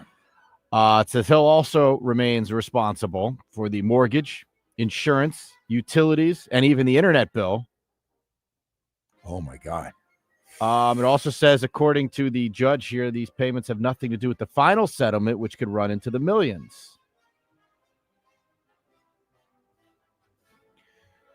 All right, so long story short, Tyreek might need to play for a little while longer. So I guess the other part of this is for the children. I'm sure that's got other kids. Yeah. I'm sure this is going to be. Well, that might be part of that $20,000 to $50,000 every month. The mothers, the other mothers may. Whew, man, $100,000 towards a new car. By the way, I think all those mothers all get together and not say get together, but call to see them, make sure they're getting matching dollars. Yeah, this one didn't go well though for Tyreek. It seems. Wow. No comment. We don't know what to say, man. He's just all right. We move on from that one, jokes. We got a bunch more to get to here. I don't know if you saw this one. Ohio State is going to ban Dave Portnoy from Ohio Stadium for week 1. They're going to have their big noon kickoff out there, the big Fox show. They're carrying the game and all that stuff. Yeah. And for some reason, they thought banning him from the stadium would be a good idea. Oh, he rips him. He's a big Michigan guy. He's a Michigan fan. But and he rips Ohio State all the time. I don't know if this is legal. I guess maybe it is, but it wouldn't have been news had they not done it. But now it just makes them look pathetic. It does. It is so petty, and it's just it gives him more exposure, though. Actually, it does. Good for him. He was all over. Yeah, he wins, and they're going about how petty Ohio State fans are, and whoever made this decision, and it's I don't know that soft. you can just ban someone for being a fan of another team. Like I don't even know. But you're right. He does win in this. He wins. He gets all the publicity. Michigan. And Fox wins because he's going to be on the show. And, Yeah. Well, they're just taking all his followers and hoping that everybody that's big Barstool is they have a lot of fans out there. Trying to catch the other show, man. That other show is one of my favorite shows. That show Game ESPN Day. does. Game Day starts at 9 a.m. That is one great show they put on. They do a great job with that thing. Yeah. Well, CBS has one. Fox has one. So anyway, yeah. But listen, we're talking about that, right? Yeah. Oh, yeah. It was a big story. He's going to be, what do they say? He's going to be in a parking lot, or they can't keep him out of the parking lot, or the bar down the street with pizza, or what's he going to do? Yeah, it's just, again, looks very, very petty. But he's going to take some shots on that show, right? And they're all going to laugh. Think. They're all going to have a good laugh about it. And who's behind it? Was it the athletic director? Don't you kind of want to watch the show now? Yeah. There you go. They win. Well, they got the big farewell. All right, Joe, a couple more to rattle off here for you. Caitlin Clark became Nike's newest signature athlete yesterday. They officially made the announcement. She got the new signature logo that will follow with a collection of sportswear and apparel, and eventually a signature sneaker. Saw that coming. Surprised that hasn't happened already. Yep. So probably Caitlin sell Clark, well too. By the way, who happens to be hurt at the moment. Yeah, she hasn't played for a while. No, she has not. Well, I'll tell you what, man, WNBA ought to be excited. Their games are on TV every night. There's like the NBA. They are always there. Mm-hmm. All right, Joe. The Powerball estimated jackpot here has jumped to $815 million. That is the seventh biggest ever after there were no winners of the $750 million grand prize. It's about time I get lucky. Drawing will be Wednesday. Just in case, Joe, the winning numbers on Monday were 16, 19, 34, 37, and 64 with the Powerball number of 22. Yeah. Not my numbers. It's pretty unlikely to win this thing here, by the way. But somebody's going to. You want to know the odds of winning? Go ahead. What are they? 1 in 292.2 million. Yeah, not good. Much better chance of getting hit by lightning. Not good. And our final one here, Joe. This came across the news desk yesterday. I want to make sure we had some time to address it, though. Southwest Airlines, who I know you recently were on the flight, right? I was. They do have a new policy that will affect the plus-size travelers. Southwest will soon require travelers who do not fit within the armrests of their seat to pay for an extra one in advance. Part of a recent string of changes that the carrier is making here. They're also looks like going to start assigning seats as well. Probably a good idea. That would be I didn't talk about it because I'm not one to try to offend people. So Jimmy and I sit in the first one. We got upgraded, so we got in there quickly, and we took the very first. So we get off the plane and right away, and easy to get off, grab our stuff, and we got first one. Problem was there's 3 seats. He went to the window. I went to the outside. Yeah. Now you fit, right? You do fit in the seat. Yes, but I got a big person that said, "Excuse me, I want to sit between you." Yeah. Did they fit? They were stuffed in there pretty good. Mm-hmm. I mean, I tried. I wonder how they're going to do this. I was dozing off, and pretty soon it was like, yeah, we were. Like, if you don't buy the second seat, what are they going to do with people? Like, is this going to be like, how they have that thing where you stick your bag in to see if your bag will fit in the overhead compartment? I know. Do they need like a demo seat out there, and like you put the person in the seat before they board the plane to see if they fit? Or if there's spillage or anything? Like, how are we going to work that? So, I don't know, Woody. Woody, I tell you what, I saw it coming, and I saw as people were getting on, people that got on first paid the extra to get the better seating. Yeah. And so there were people, men and women, that were skinny, and I was going, hey, take the middle, because I saw this coming. They're going, no, we want to go back, went the window. No, thanks, appreciate it. And some of them were Dolphin people coming home from the trip. And I did, so I don't even know how to tell them what happened. Bradley Chubb's girlfriend, and I said, hey, she had Dolphin shirt on. I didn't know who it was. So this was not hitting on her. I said, hey, would you like to sit in the middle here? And she said, no, I'm fine. I'm going to just sit back and get this thing. I was trying everything. Yeah. And then you got the last of them. The big person came and they had that same thought, like, oh, I'll take the middle and get out of here quickly. And Steph, I see Jimmy and he's stuffed against the window and it was just it was rough. Anyway. Did you speak to the flight attendant? No, we don't say anything. No. We're very, very professional people. Were they able to buckle? Yes, they were. Well, that's good. You're truly a bad guy. I only bring these stories up because I know you're very concerned about it. No, that was the downfall was you got to have, get 3 and get somebody small to sit in the middle or it's a rough 3 hours. That's not what you want for 3 hours. Hey, we've got more stuff to get to, Woody. Guess who's coming up? Kyle Krabs, Locked On Dolphins, NFL analyst for A to Z Sports, is going to join us. We're going to talk about what's going on in the roster, what we need, what he expects today. Could there be some surprises? I know Kyle's already broke it all down. So we'll have all that for you coming up here to start the 8 o'clock hour. First, though, hurricane season is here. You see the little noodles out in the Atlantic. They're going all over the place, and they start at us, and hopefully they keep bending left or right. But leave us alone, man. Protect your home, though. If you're going through this and you're going, oh, man, we're not really protected. We're hoping to get lucky one more year. Stop it. Protect your home with Loctite Impact windows, doors, and roofing now. Got that old or leaky roof? Replace your old roof now and pay later. Loctite Impact offers the highest quality roofing materials with lifetime warranty plus thousands of 5-star reviews. Save big on their legendary state-of-the-art Impact windows and doors. Impact windows as low as $6 per window per month installed. So they cover all South Florida. Don't wait for the next storm. Visit LoctiteImpact.com. Again, that's LoctiteImpact.com or call 954-500-LOCK. They have a great staff ready to answer all your questions. Chev, the CEO and owner over there, if he's there, talk to him. He's passionate about the great work they're going to do for you. 105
The backups. Let's get in the backups. I think the starting five when Austin Jackson comes back.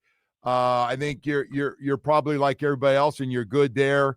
Larry Borum looks like he played a lot of football. He's going to be here.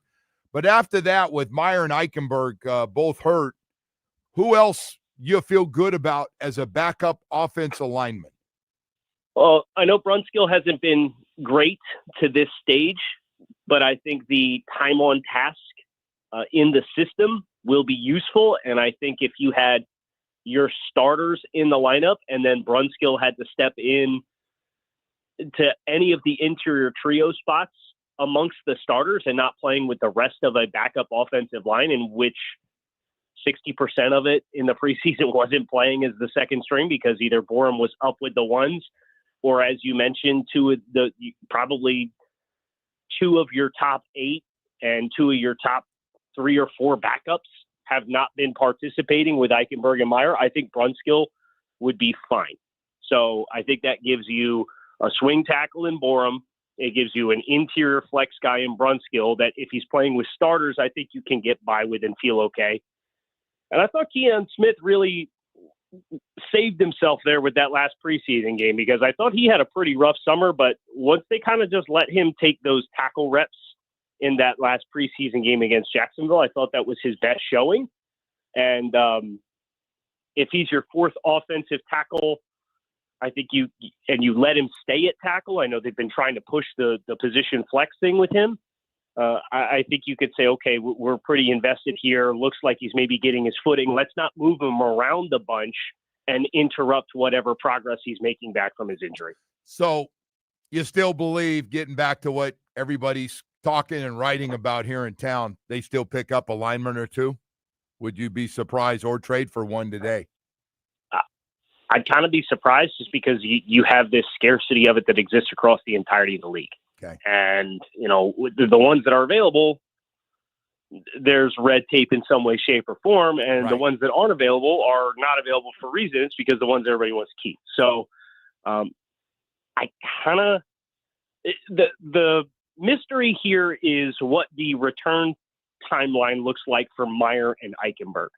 Because if one of those guys can avoid going on a reserve list at the start of the season, I think you're probably going to look at what you have and then cross-reference with what else is out there. And unless you're going to pay it like a really big premium to go get somebody, I think you'd probably be better off rolling with what you have instead of overpaying. But we don't know what those guys' return to timeline looks like. So that's, I think, what makes it hard. But I do see a realm of possibility where they keep 8, and it's the 8 that we just talked about. All right, so one running back for sure now all of a sudden. That's just because the injury bug. They're going to add a running back from somewhere, correct? Yeah, they have to. With Jalen Wright, Mike McDaniel yesterday making it sound like his return for week 1 is unrealistic. Devon Achane sounds like he's on a good recovery path, but I mean, you can't dress 2 running backs on game day. So whether that's one of these guys that they cut in Boone and Shamklin coming back on the practice squad, I would expect that they add somebody to the 53, though. And it's going to be somebody from external. And the good news with that is I think that can, unlike the offensive line, I think you can have some pretty reasonable options for a 3rd or 4th running back there. We found out we're losing one of our best players last year, and Jason Sanders is going to be out a while. There's some veterans out there. What's the drop-off, and what do you expect? Are you worried about that, or can you get by with one of these vets that's been around the league for a while? I think you can get by with one of these vets that's been around for however long it is. If he ends up going on IR with a designation of return and maybe he misses the first 4 weeks, I think where you'll feel it is potentially on the kickoffs, and I think that's why it was meaningful that we saw Jake Bailey take some kickoff work with these new kickoff rules, just because your consistency with placement and putting the ball down there off the tee is really an important piece of the puzzle now. So that's where I get a little leery. And then I think the kicks from distance, where Jason really refound that element of his game after it was a struggle for a while. Anything inside of 40, I think you're in a good position to get by, but those 45 pluses, those 50 pluses, I think that's where whoever you go out and get versus what Jason was for you last year is where you potentially really feel it with some of your game management and decision-making if you're on fringe scoring territory offensively. The cornerback position, do you pick somebody up? I know they got some guys banged up there. I'm not sure where Sheffield is or Ethan is right now as well. So do you pick another guy up, or do you think they're pretty sold on the group they have right now? I think you should always, at that position, be just keeping an eye on what is out there. I wouldn't make a move just for the sake of making a move. But if there's somebody, and it seems like there's really a lot of thirst and desire for these inside-outside flex guys, right? That's what Cater had the appeal of being. It seems like that's what Jason Marshall, with all of his experience playing outside and now getting to work inside, and they really seem to have taken to it. I think those are the kinds of players, maybe not like a true outside corner, but they kind of showed a couple of exotic coverage rotations against Jacksonville. That's kind of a peek into, I think, why they want the position flex and guys that are comfortable doing both. So not a true nickel, not a true outside guy, but if you have a guy who is capable of doing both, or maybe is experienced doing both, or maybe they liked it coming out of the draft that hasn't hit with another team to do both, I think those would be the kinds of names that I would expect them to at least be incentivized to try to make an ad. Well, I got to tell you, even with Grant out the other day and also missing your middle linebacker, Jordan Brooks, with the backups they had, I thought we got a good look at what it might look like in the first quarter there with Marshall, Storm Duck, and we saw a lot of Jones in there too. It looks like they're going to go. That's kind of been the way they've been trending for more than a week now with those three guys. I guess the question is Kendall Sheffield, where does he fit into everything? I would be surprised if we got to a point where Kendall, and I know he got the run early in camp, I would be surprised if there's that kind of role waiting for him. Now, maybe he's the player that they chose over Mike Hilton to keep on the 53 because he can play some inside and outside and do some of those coverage rotations. Yeah. That maybe, Mike is a later stage player. They just didn't feel comfortable with the ability to really hoof it and play out in space. So I think maybe there's a special teams bottom of the room spot for Kendall, but I think the trio that you just mentioned is what they're rolling with Storm Duck, Jason Marshall, and Jack Jones. And I think that's the group that, health willing, is going to be out there in nickel every chance they get. I think those are their guys now. Well, I'm sure you've added up your inside linebackers and outside linebackers / pass rushers, and you realize there's too many guys that have had good camps. Yep. You can't keep them all. So who goes? I think we know the first four with all the experience and success they've already had in this league, but where do you go after that on the outside? Yeah, it's tough because I rope in the interior defensive line too, and you're talking about probably 20 guys that have a legit argument in some way, shape, or form to be on the 53 with the entire front seven. And it's, do you keep 5 edges and 6 interior guys? Do you keep 6 edges and 5 interior guys? Yeah. Do you keep 5 off-ball linebackers, or do you keep 4? It's really tough. So I think for me, I would go with 4 stack backers, and it would be Brooks, Dodson, Britt, and Gay as the 4 stack off-ball linebackers. I think that's one of the deeper stack linebacker rooms in football. The guys on the edge, I would keep 5 personally based off the preseason, and it would be the top 4, and then Cam Good for the special teams profile would be the one that I would keep, and then I would see which of those other guys between McClendon and Grayson Murphy and Mohamed Kamara and maybe Quentin Bell, who can I get back on the practice squad out of that group? I try to get them back, but the numbers crunch there is brutal, Joe. Yeah, no, it's going to be interesting to see which guys of this group, as you said, on the defensive line. So all 3 defensive tackles make it that you just drafted?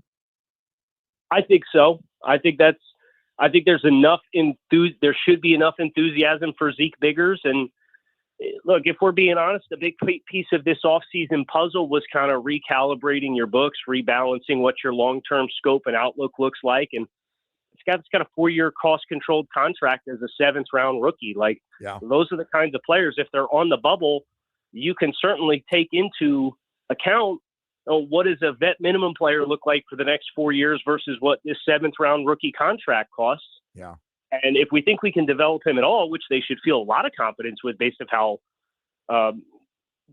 Austin Clark has developed anybody that's walked into that building, I would most certainly be leaning into Zeke Biggers and be putting him on my 53. One name that I haven't mentioned that I'm going back now, Cam Smith. I think he's on the team again. I think he's back as a backup cornerback. What do you think? Yeah, I think the hamstring for Ethan Bonner kind of earned him any question of being on the bubble. I think that's opened it back up for him as far as Ethan and how long he's gone. And it doesn't seem like that's going to be a quick turnaround. And, it gave Cam those opportunities the last 2 preseason games to go out there and play. And Mike McDaniel, you acknowledge it was late in the preseason games, but Mike said it was some of the best work he's had. And I'd be inclined to agree. So is there some positive momentum that they can roll here? 9 lives, man. Yeah, no, yep. I got hey, I know Omar's always, second round pick that, want to keep that guy around as long as you can. But man, it's going to be interesting to see what happens. Any change of quarterback, or you like to, have you seen enough out of your second guy to go, okay, I feel good and we'll go from there? What are your thoughts on where we are with Zach Wilson? So I don't really have a horse in the race as far as who's the 2. I think you can interpret the preseason film in a number of different ways, and who's playing with who and what the level of competition looks like, and decision-making and timing versus making the right decisions. And like that, it gets very muddy. What I appreciate about the room and how it is right now is the 2 guys that are behind Tua Tagovailoa are guys that have been with you for the entire offseason program. Right. And you compare and contrast that to last year when Skylar Thompson went down in week 3, and it's Tim Boyle and it's Tyler Huntley, who they signed in September. And he's playing 2 weeks after he signs in Miami. And he's the starting quarterback on Monday Night Football against the Titans. The fact that both of these guys have spent the entire offseason program, whoever they want to pick, go ahead, pick one of them. I'm just glad that there are 2 guys that were here and they stayed, and they're presumably going to keep them both because you got, again, a 7th-round rookie contract, and you got a guy that you gave all the guaranteed money to be here this year. Now, if somebody comes knocking on your door and offers you a draft pick that's too good to be true, we can have that conversation for Zach Wilson, and then you can maybe look to sign Kyle McCord, who got cut by Philly this year as a rookie out of Syracuse.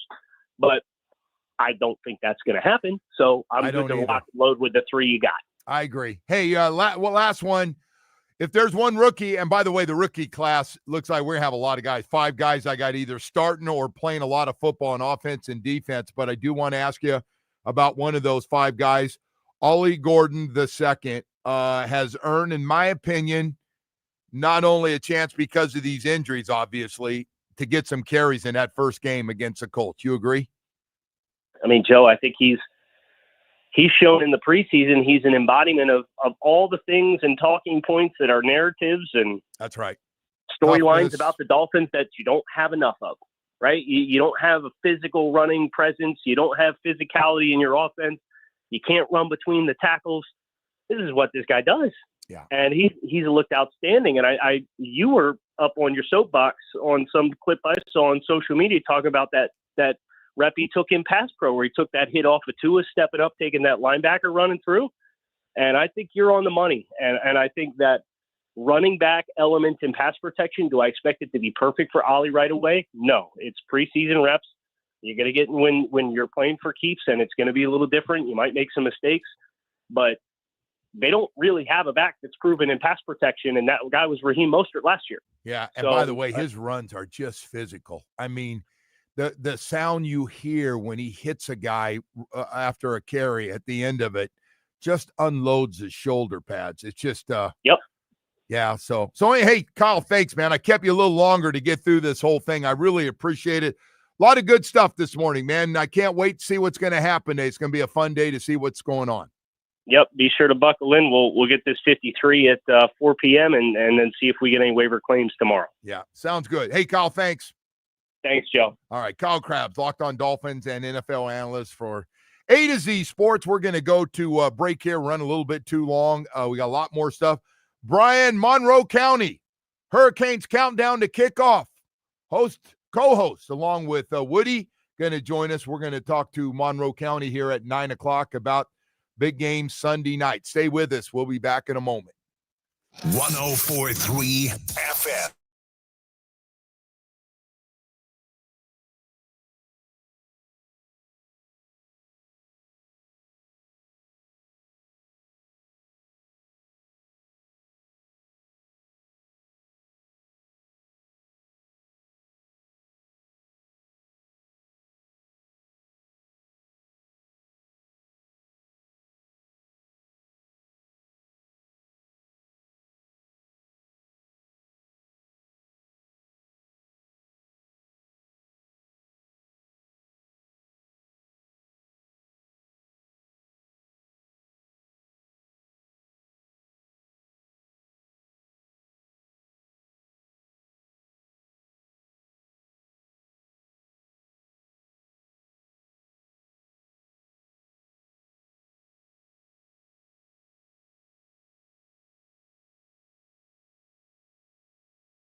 disco era and dance.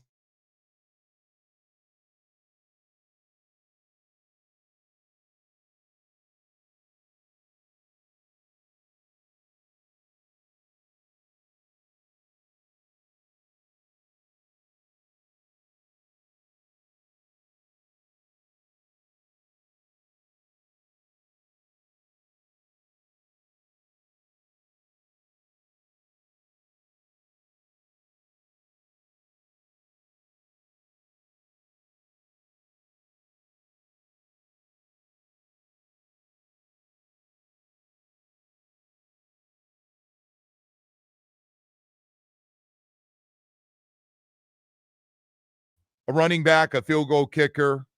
Still believe they need an offensive lineman and a cornerback. Well, the cornerback has been taken care of. Whatever it is, Rasul Douglas, after being down here a couple of times talking to the team, has signed with the Miami Dolphins. Played 15 games last year with the Buffalo Bills. 29 years old. And going to play a lot of zone. He's had some real good years since when he went from Green Bay to Buffalo. Had 4 interceptions when he came over in 2023. Didn't have any last year. And the Miami Dolphins have signed him. So if you're wondering what the Miami Dolphins, who said, oh, we love this group, they didn't love him that much that they didn't potentially, and they're not bringing Rasul Douglas in here to sit as a 4th or 5th cornerback. 1 year, $3 million deal, by the way. Okay, not a lot. They're cheap. Yeah, deal. No. I get it. They didn't all of a sudden, and hey, he got down to, hey, I need to play. And he turned us down before, and I'm sure a lot of it had to do with money. I don't know if it was a Buffalo Bill thing, and I could never play for the Dolphins. I don't know if that was the case or not. Some people have tried to say that was part of it, but look, it's money.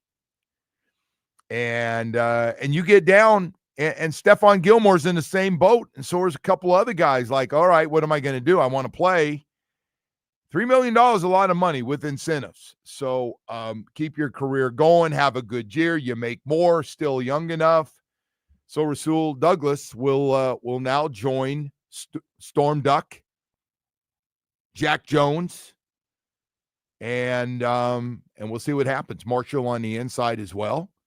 So breaking news just coming in. Yep, they signed him, and now we'll find about what else that they didn't have on this roster that they need to get fixed. You know, the crazy part of this, how much of this happened because Ethan Bonner got injured?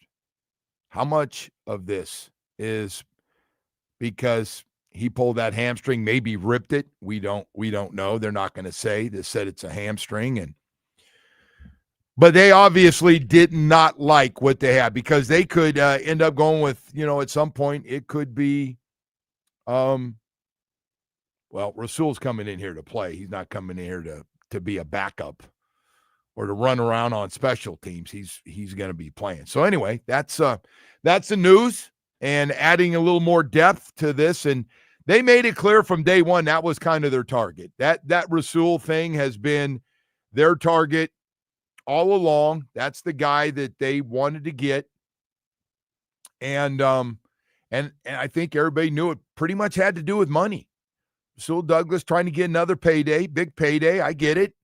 He's 2 weeks out and said, I got to make a move. I got to get in shape a little bit here. I got to play with the team, and I got to get a starting job because you can't make more money if you're not playing. And so he comes in after spending the last 2 years with the Buffalo Bills. So that's where you stand. We'll see. I don't think they're done, folks. Now, they may be done with guys that have just been out there that weren't in anybody's camp. But they got to get a field goal kicker. We know that. That's got to happen. That's going to happen. Got to get used to the guy that's holding for you and everything else. And then on top of that, we need a running back. We're just way too banged up at running back to take a chance. You got to get a guy that literally can come in here and might have to carry the ball in week 1. Seriously, might have to carry the ball in week 1. And so we've been hit hard with the injury bug there. And then the offensive line. again, this team has got a habit of saying we're happy with the guys we have, and then these things happen. That's why I tell everybody it's not a shot. It's not a shot. Just Mike is super positive about every friggin' guy on the team, and everybody's doing this and their technique and all that stuff. And then something like this happens, and they've been working on it for a while, I'm sure, and said, hey, man, if we really like you and, we'd like to get you here, and they did it. So, again, you can like all your guys. I get it. I think the message today, being a big cut down day, that it's, we like all you guys. We can't keep you. You talk about, I love your technique, and, you don't have mental mistakes and all that. But at some point you look at your room and you got to say, hey, we got to upgrade this thing. We got to upgrade it. And Mike also said something about, well, I think you guys look at the resume too much, and some of these guys are going to be really good players, but they haven't had a chance to play yet and develop. And then Mike turns around and signs a guy that has a whole bunch of starts, like 80, like 80 starts, seasons of starts. So maybe our writers, whatever you think of our writers and our media people down here to cover the team, not saying they're perfect. None of us are perfect, but they do a pretty damn good job. You want to hear Omar's take on this? Yeah. He said, I'm pretty certain Rasul Douglas' signing might mean Kendall Sheffield might be headed to the practice squad and Cam Smith is on borrowed time. How does a cornerback unit of Douglas, Storm Duck, Jack Jones, and Ethan Bonner, and he puts in parentheses, who might be going to IR, make you feel? Oh. That's where we're going to be. Storm Duck got a handful of starts last year. Jack Jones is going to play. Yeah, this shouldn't be a surprise. Like, they weren't going to make any dramatic changes. But two guys they brought in, they didn't have on this group. Now, they can say some of it's because of injury, but they went out and ended up getting two cornerbacks to fill their needs that they didn't have. Which, by the way, it's not if they're good, that's all we care about. If they can come in and help you and make some plays. Boy, the missing camp stuff sucks, though, doesn't it? Missing the entire camp. Not ideal. No. I guess he wanted to sit out. So people were saying he didn't want to go through camp, but. Well, anyway, that's certainly not ideal, right? Well, listen, man, guys. Your first game's in, 11 days? A lot of guys think they need 2 weeks. I hear that all the time. I just need this week, get rid of the soreness. Next week, I'll feel better. And, guys been working out, and they're saying, ready for an NFL game, right? Get ready, and you hope they don't pull up. Yeah. Because they're going to be running at a different speed than they do when they're working out when they get to a game. There's no question. I'm really curious, too, about to see what this cornerback room is going to look like. And, again, part of this problem is it's banged up. But if a guy is going to be healthy and ready to go next week, and you think you've got a couple guys back who you keeping as backups at those positions. And I do agree with Omar. I think they really like Ethan Bonner a lot. But, again, Ethan's got to stay healthy, man. I mean, just like, I know he didn't pull his hamstring on purpose. He didn't rip it or whatever situation that it has. But, it's funny now. You look at the experience you have at the cornerback position, and it went from not a whole lot of playing time and not a whole lot of starts. And you add a couple of guys, and all of a sudden you look like experience-wise, we'll see what they've got left in the tank, but experience-wise, it's got a completely different look to it. Hey, we got to go to break here. Man, I'm running late, but we wanted to get that story out. Rasul Douglas with the Bills the last 2 years, played 15 games, still almost 30 years old, will join the Miami Dolphins. They know him obviously very, very well. So we'll have more stuff coming up here on the team as it comes in this morning, man, because they still got that other thing to take care of. Get down to 53. By the way, every time you add a guy, you still got to get down to 53 today. How many guys you going to waive? How many guys you going to put on IR to keep around? All those things will come into play, and we'll see what happens today. Right now, though, I want to talk to you about getting a mortgage real fast. And you're a little frustrated. It's taking too long when you go to banks, and you need somebody just can get it done, get you rates in the fives right now. Talking about Michael Kotze at Choice Mortgage. The man has no life. He's always working. And, boy, he's got some great programs to help you out. He's got a great program for seniors, programs to convert your home equity into money. Right now, could use it. If you're 62 or older, you qualify. You've been declined by the banks, right? Well, don't worry. He's probably got a really good program for you that can help you out. First-time home buyer programs to get you pre-approved quickly. So the next time you do go out and find a place you and your wife really like, you got it. You're there. You're in great shape. That's part of what he does. And by the way, the really nice part of Michael Kotze, besides his 30 years of experience, you can always reach him, man. Even on Saturdays and Sundays, the guy's always working. Matter of fact, he said, Joe, 7 days a week, tell him to call or text me, 561-441-2730. Any questions they might have, MLS 166254. Rates and terms subject to change, day without notice. He's an equal housing lender. By the way, go to Google reviews on the web. Choice Mortgage Reviews, saying a lot of nice things about Michael Kotze at Choice Mortgage. Miami Sports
programs, day or evening training aligned with local employers. Call 305-558.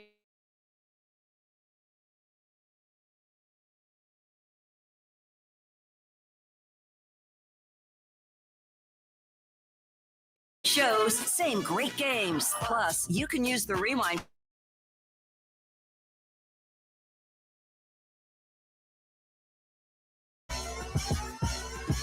All right, there's this guy, man. It's kind of a cool day. I always feel bad for guys, nobody likes to hear, hey, your company's firing a bunch of people today, a bunch of layoffs, but that's what today is, the one big fat cut. We used to have 3 of them. They have to different cut from whatever the first one was, the truck driver one, then cut down again and cut down again. And after every preseason game, they were cutting it down, man. I don't remember what it was, but then the last one got you down to 45. And now it's just one big fat one, although it's a little misleading because life on practice squad's not all bad for young guys. Like when you're told we're going to have to release you, but we got you on the practice squad. Like even now when we do the games, we go, hey, this guy is just screaming he's going to be a practice squad guy, which means they really like him. We don't think you're ready to play, but we feel good that you stay around here and you practice with us every day and you get to know the system. You get more comfortable. You could be playing by the end of the year if somebody goes down. So that practice squad thing is a big part of this thing. But today is not about practice squad. Today is about cuts. And they've added another player, Rasul Douglas, former cornerback for the Buffalo Bills over the last 2 years, been in the league for a while now. He'll be 30 years old in just a couple of days. And he's going to join the team. What do we say? A 1 year, $3 million contract. And the Dolphins have been after him pretty much since day one when they were trying to add veterans. It was kind of like, if I'm not mistaken, Rasul was kind of their first guy or second guy that they brought in and wanted to get signed. He stayed healthy, not coming off any major injuries, and played for the Buffalo Bills and all those things combined. But today, between guys injured, got to bring the old doctors in today. Dr. Swartzen in the gang will be in there and go, all right, what are we doing? How injured is this guy? How long is it going to take? And some guys go the IR. Probably there are going to be some guys get waived. And some guys will be told, hey, we're cutting you, but we'd like to bring you back on the practice squad unless somebody else obviously puts you on their active roster, which could happen. So today's a wild one, man. And the little mini trades that are going to take place before you release guys. But yeah, starting now till 4 o'clock today, when everybody has to be down to 53. Every team's got to turn in at 4 o'clock, 53 to the league. 53 you like. And then you make adjustments. You can put guys back on the IR and do some creative things within that. But for now, Dan Campbell said it best. I started the show with this morning, and Dan Campbell said, we're going to need the best 69 players we can find. He said 69. How do we keep all of them? Because we will need them. That's the challenge. Guy went through, obviously, lost a lot of their defense last year, even though they ended up going 15-2 in the regular season. But trying to keep all your guys, man, and he knows, and everybody else knows, Dan's got one of the best rosters in football, and he's probably going to lose some guys on the practice squad. When he takes some of his guys and puts on there, they're going to be, or they get waived, they're going to be gone. That's it. Won't see him again. So anyway, yeah, we've got a lot of crazy stuff. And the news yesterday, all of a sudden, Trey Hendrickson gets signed and Terry McLaurin gets signed to a 3-year, $96 million wide receiver for the Commanders. Trey Hendrickson, of course, 17.5 sacks in back-to-back years. He signed a 1-year, $30 million deal. From whatever he was trying to get, boy, did Cincinnati win that deal to get Trey Hendrickson, who arguably, if you're going by the numbers, he's the best pass rusher in the game the last 2 years. 17.5 sacks each one of the years. 35 sacks. Most guys don't get that in their career. He got it in 2 years. So he signed a 1-year, $30 million deal. Wanted to play, standing over there, figured probably got just enough time to get himself in shape and get ready for the opener. So a lot of crazy stuff going on right now in the league with the cuts and IR. Of course, the Dolphins, the shocking news, I think, for all of us is Jason Sanders is going to be out. One of the best field goal kickers in the business. He just is. Coming off a great year and could miss four or 5 weeks, which if they put him on IR, he's going to have to miss, obviously, next couple weeks of practice, but also miss for the first 4 weeks of the season. That'd be tough news. All right, listen, we got to get all caught up. Brian Monroe County is going to join us. We just happen to have another big game that's going to take place before the Colts and Dolphins do. The following week, Sunday night, Miami Hurricanes and Notre Dame go at it again on a nationally televised Sunday night game. And Brian Monroe will join us. We'll talk a little bit about the Miami Hurricanes right after this. Stay with us.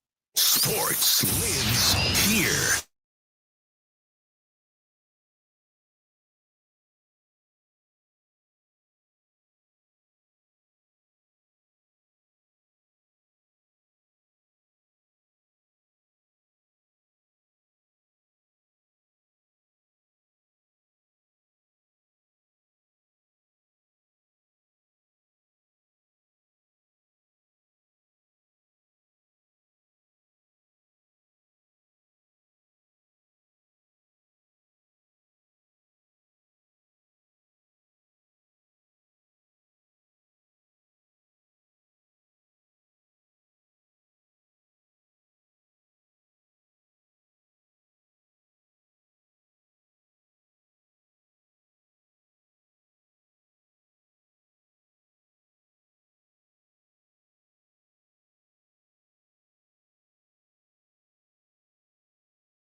FM and HD1 Mira, Fort Lauderdale, WQAM AM Miami, an Odyssey sports station.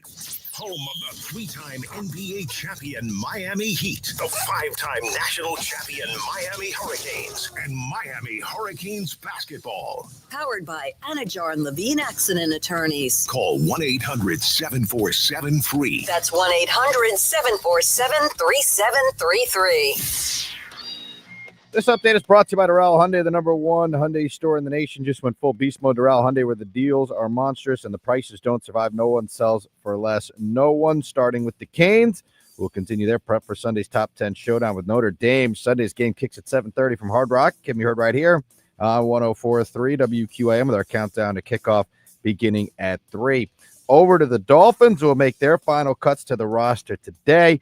Miami getting set to open up the season a week from Sunday in Indianapolis. The Dolphins also signing cornerback Rasul Douglas to a 1-year, $3 million deal just this morning. And the Marlins, who beat the Braves 2-1. Edward Cabrera went 7 innings, giving up just 1 hit and striking out 10. Game 2 of the 3-game series is tonight. The first pitch at 6:40 from Lone Depot Park. The Joe Rose Show continues now.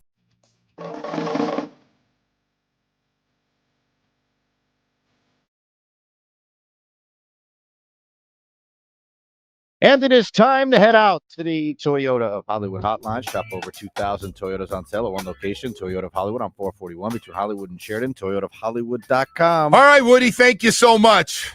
Man, I haven't seen this guy for a while. I think last time I saw Brian Monroe was at a charity event for Jason Taylor, and he joins us this morning, a former punter for the Miami Hurricanes. Monroe County, how you doing this morning? What's up, brother, man? Everything's great. Yep, the last time I did see you was at the charity event. We're making it too long, but Saturday night, if you're available, you and Danny, we're going to do a little opening party at the rooftop at Hard Rock. So come on out. Drinks on me. Saturday night, huh? Hey, by the way, Hard Rock app is fantastic, man. Nothing, everybody raving. I wanted to start with that. I know we talk a lot about spreads. Can't do anything without a spread or some kind of bet with it, but you guys are great, man. It's great over there. I appreciate it. I think it's very fan-friendly, very easy, user-friendly, and I guess, it's rated 4.9 in the highest app in the App Store for a reason. Yeah. Hey, so I got to ask you, as a former Cane, where does the Notre Dame rivalry compare with Florida or Florida State for you, the Notre Dame game? So, it's funny. I think with our older guys, it ranks a little bit higher because they played those guys year in and year out. When I was there, we never played Notre Dame once, and I think we didn't play them again until like 2012. So the rivalry for me is more like in the Gotcha. 3 to 4. Florida or Florida State for you then would be number one. I hate Florida the most. Because, one, they're scared. They took us off the schedule, and 2, their fans are a bunch of you know what? I can't say that on air, but let's just say that, yeah, Florida's number one. All right, so this Notre Dame game coming up here, they've got a lot of people say the best running back. One thing that can happen is Jeremiah Love have one of those 180 to 200-yard games running and catching the football. Would you agree with that? Absolutely, but it's not even just Love. You have Price behind him as well, who averaged another 6 points on the yard to carry. But you know what? If you do look at Love and you break down his games last year, most of the competition that he went through that was bigger competitions, he really only had 40 and 50 yards. Against Indiana, he had 100-some yards, but one being a 90-something yard rush. So against bigger competition, he didn't really excel that well. So it's going to be on our defensive line, and, I want to expect our transfer linebacker, Torrey, to be really big into this game. So they've got a real good defensive secondary, including a first-round pick back there, a cornerback, and a lot of experience. Some of the best players right now in Miami Hurricanes are some of their guys that just came in at receiver. You concern experience and that matchup, you got to be able to throw the ball and give Carson Beck something to throw to. Are you concerned with that matchup at all? I'm not concerned because, yes, we do have new receivers, but 3 of the guys we brought in have a ton of experience when it comes to playing.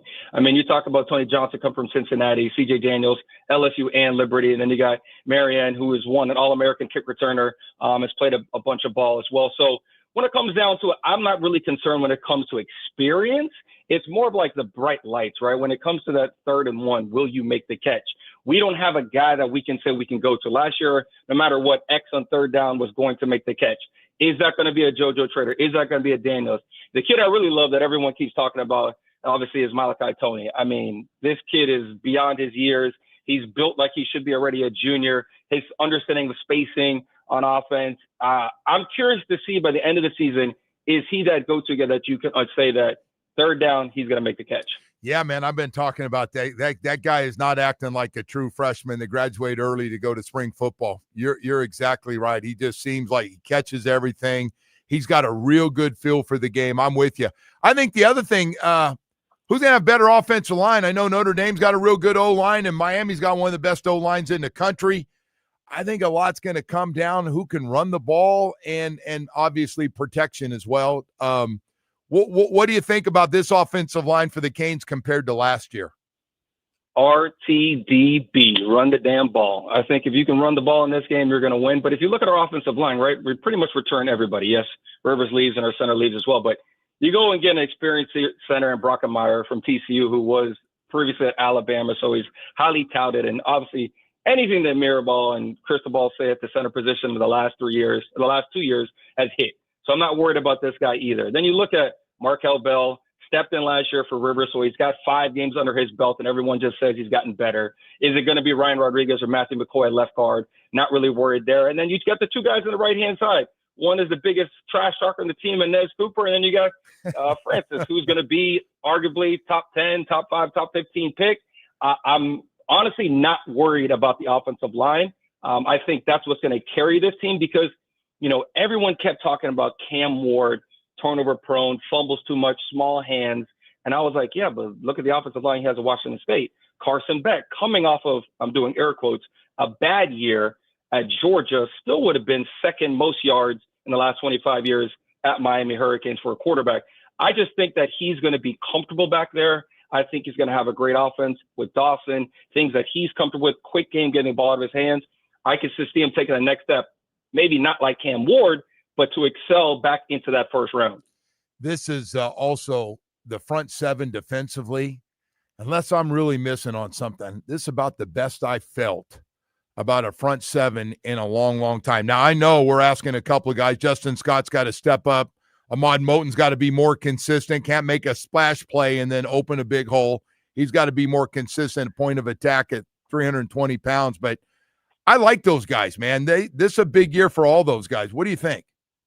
Yeah, it starts in the tackle position, right? Because that's kind of what worries me on the defense of any position worries me, right? Because you just mentioned 5-star Justin Scott. Does he take the next step and live up to that 5-star billing? Amar Moten, inconsistent as you expect. But when you're playing against Notre Dame, you have to have 2 dudes in the middle. Now you bring over Belay from Louisiana Tech, who's a stout dude, looks great at practice. And now the name is Dante Simpson, who's a big boy, but he's also a freshman. Do you really want to depend on a true freshman going into the biggest game of the year under the bright lights? Again, for me, it's do you live up to the billing? Taking that next step, right? We got 3 5-star defensive linemen. Justin Scott, you mentioned, Armando Blunt and Lightfoot. Blunt and Lightfoot I see as rotational guys, but when you're in there, are you going to live up to that billing and say, I'm going to make a play? Because if you look around college football, I think last year was Colin Simmons for Texas. When he had his opportunity, he made plays. And that's what we're going to need from this defensive line because we've done a great job in the secondary revamping it. But everyone knows you're only as good as your front end as your back end. Yeah, by the way, Dolphins have been preaching that to everybody, too. Our front 7's going to help the back end. Hey, Mesidor and Bain, we can't give them a hall pass, man. 2 guys have been around, talking about Bain potentially going in the first round. They got to show up. They cannot have quiet games. We're talking about, hey, we didn't say much about Mesidor and Bain. You agree with me that those guys got to get off to a real good start, put some pressure on the quarterback, some tackles for loss, really disrupt things? It's on them. I mean, we just mentioned that, your secondary is only as great as your front 4, and that's going to be Mesidor and Bain. You're the leaders. You're the guys we're depending on. If Ruben Bain does not have a great game, you're pretty much going to take him off the first round board because this is the game that all the scouts are watching. You're going against arguably one of the best offensive lines that you're going to play the whole entire year. And if you don't show up, is he just, carrying over from that 2024 season? And where's that 2023 Bain? I expect him to come out. He's slimmed down. He looks good. He looks explosive. But again, it's on you, Bain. It's look in the mirror. What are you going to do? Yeah. Hey, the one thing is the transfer portal, they hit hard in that defensive secondary. Everybody seems to say great things about Xavier Lucas and Poyser as well at the safety position. And then Frederic coming back for his second year out of St. Thomas Aquinas. Boy, the day I was out there, they are active, man. As long as there's not mental mistakes and they're on the same page, boy, that's an active group of being around the football. Yeah, I mean, I think Lucas is what you want as a corner, right? 6'2", got size, can run. But two guys you didn't mention I think are going to be key in this defense that I loved watching at practice is Jacoby Thomas that came over from Tennessee. He's got the size. He's the leader. He's amping up the defense. He's vocal. And I think Keontae Scott, right? Because I think in that slot and that nickel, they killed us last year. And having a guy that is experienced, that coaches played with, also an All-American punt returner, I think those two guys are going to be huge, especially in this defense when you have that corner blitz, that nickel blitz. I think it'd be a huge difference. All right, so let's get away because, you know, you can only do so much X's and O's before you go. How you doing with the ladies right now? How's everything going? Hey, man, they could be listening, right now. Everything's good. It's a sports. Man. It's an old guy sports show. It's harmless, man. Are you? Joe, you know this. Joe, you know this. I'm blessed. It's everything is great. You know, football is back. You know, maybe we won't go on the boat too much, but you know, you come out Saturday. I'll introduce you to a couple. Don't tell the wifey that. No, listen. I'm very honest about when you're in here with me, and you haven't been in here with me for a while. But the swiping, the talent that is popping up on your phone is not popping up on a lot of guys out there's phones. I'm just saying that is 5-star quality, my man. That is. And that's just a compliment. Now, you know, I do this when you're not on too, so I'm very consistent, but yeah. That you are. But consistency is key, right? The only thing you get in life is unless you're consistent. Yeah, right. If you're not consistent, you ain't winning. I don't care if that's No. I know. Yeah, I'm living through you, kid, man. You're doing great. Hey, appreciate you coming on this morning, Brian. Thanks, buddy. And absolutely. Good luck to your team Sunday night. I appreciate it, man. Talk to you soon. All right. Brian Monroe, Hurricanes countdown to kickoff, along with Woody. And you can hear those guys getting ready. What are you laughing about? What's so funny? No, it's all good. I'm glad you made it weird at the end.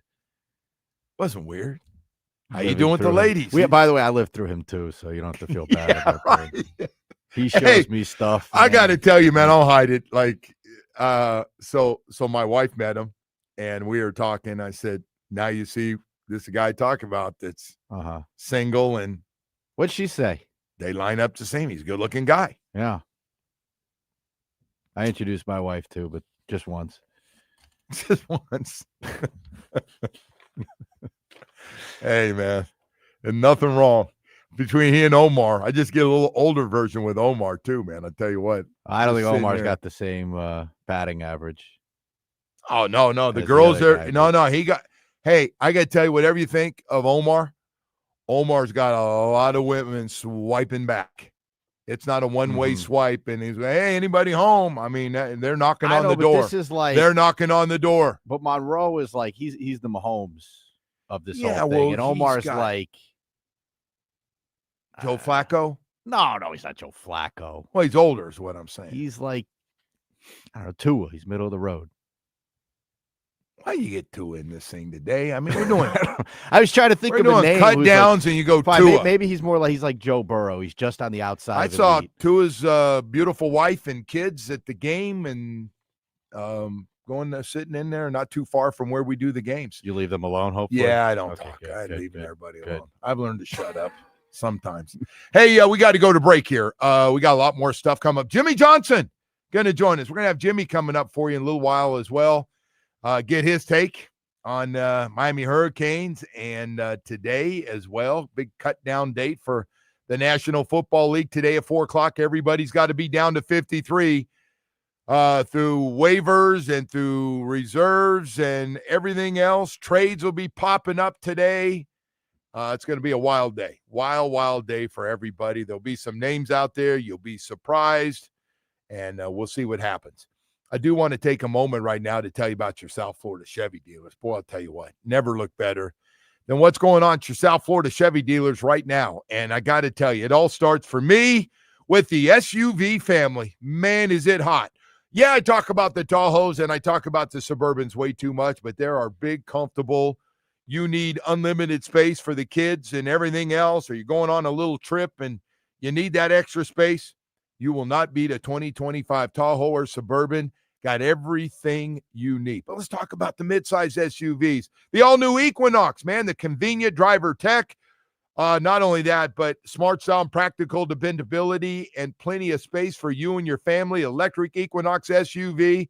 Got everything you could ever want if you're making that switch in your life over to a 2025 Traverse. I think I get mad sometimes Chevy didn't promote the 2025 Traverse because I think it's unbelievable. And I will end up in retirement with a 2025 Traverse because they are nice. Right over to Silverado Trucks. I'm never going to talk about the Chevy family and not mention our number one seller, the Silverado truck. Been strong and durable, just as durable as you are. You work 7 days a week, so with your Silverado truck, we got the perfect truck for your lifestyle. See your South Florida Chevy dealers today for outstanding offers that are going on right now, right here in South Florida.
Reed blocking a center lane.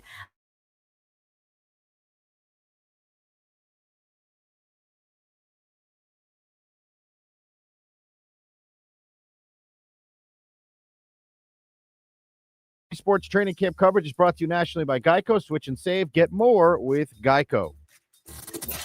Your favorite shows, the games of your favorite South Florida teams. We've got them.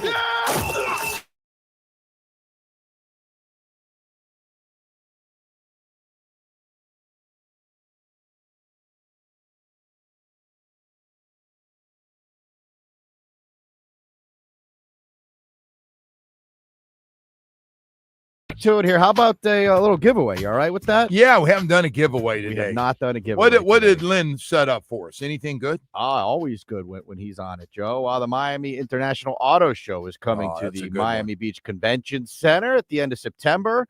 We're going to give a 4-pack of tickets away right now. Caller number. We want to go with. You want to go with 5? We did 3. Let's do the caller number 5. Yeah, good job. 305-567-0560, and we'll get you hooked up. The Miami International Auto Show. I'm going to go to that, by the way. We used to go all the time. Yeah, we were a big part of it. We're not kids a are big part into of cars, anymore. man. The kids love the cars. They all do. They got the newest things out there. It's cool. Well, you still like the Hot Wheels, right? You must have had Hot Wheels when you were a little guy. You didn't have little toy cars?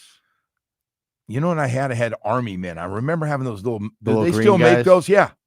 That was big. Got a big bag of them. I don't know. And got tanks and stuff like that, plastic tanks, and then was all the baseball stuff, man. Those baseball cards, those stinking baseball cards I don't have, Woody. Hey, so we got some news coming in here. It's official now. It is off and running in the league right now. Some more cuts are going to start flying in here as everybody's got, about 6.5 hours left to is that right? Yeah, about 6.5 hours to get to 4 o'clock to start making some cuts. What do you got coming in, Woody? That's good. I'm glad. No, I was trying to do the giveaway here, Joe, but we can't do everything. I understand that we're shorthanded here. Quentin Bell has been waived by the Dolphins. Wow. If that's what you were asking me. Yes. So that's your newest one. The Rasul Douglas signing as well. Quentin Bell, who was actually the 4th guy last year. I mean, he played a lot of football for us. Yeah. One more piece of news here, really quick before I get to this giveaway. But Andy Borregales has won the Patriots kicker job.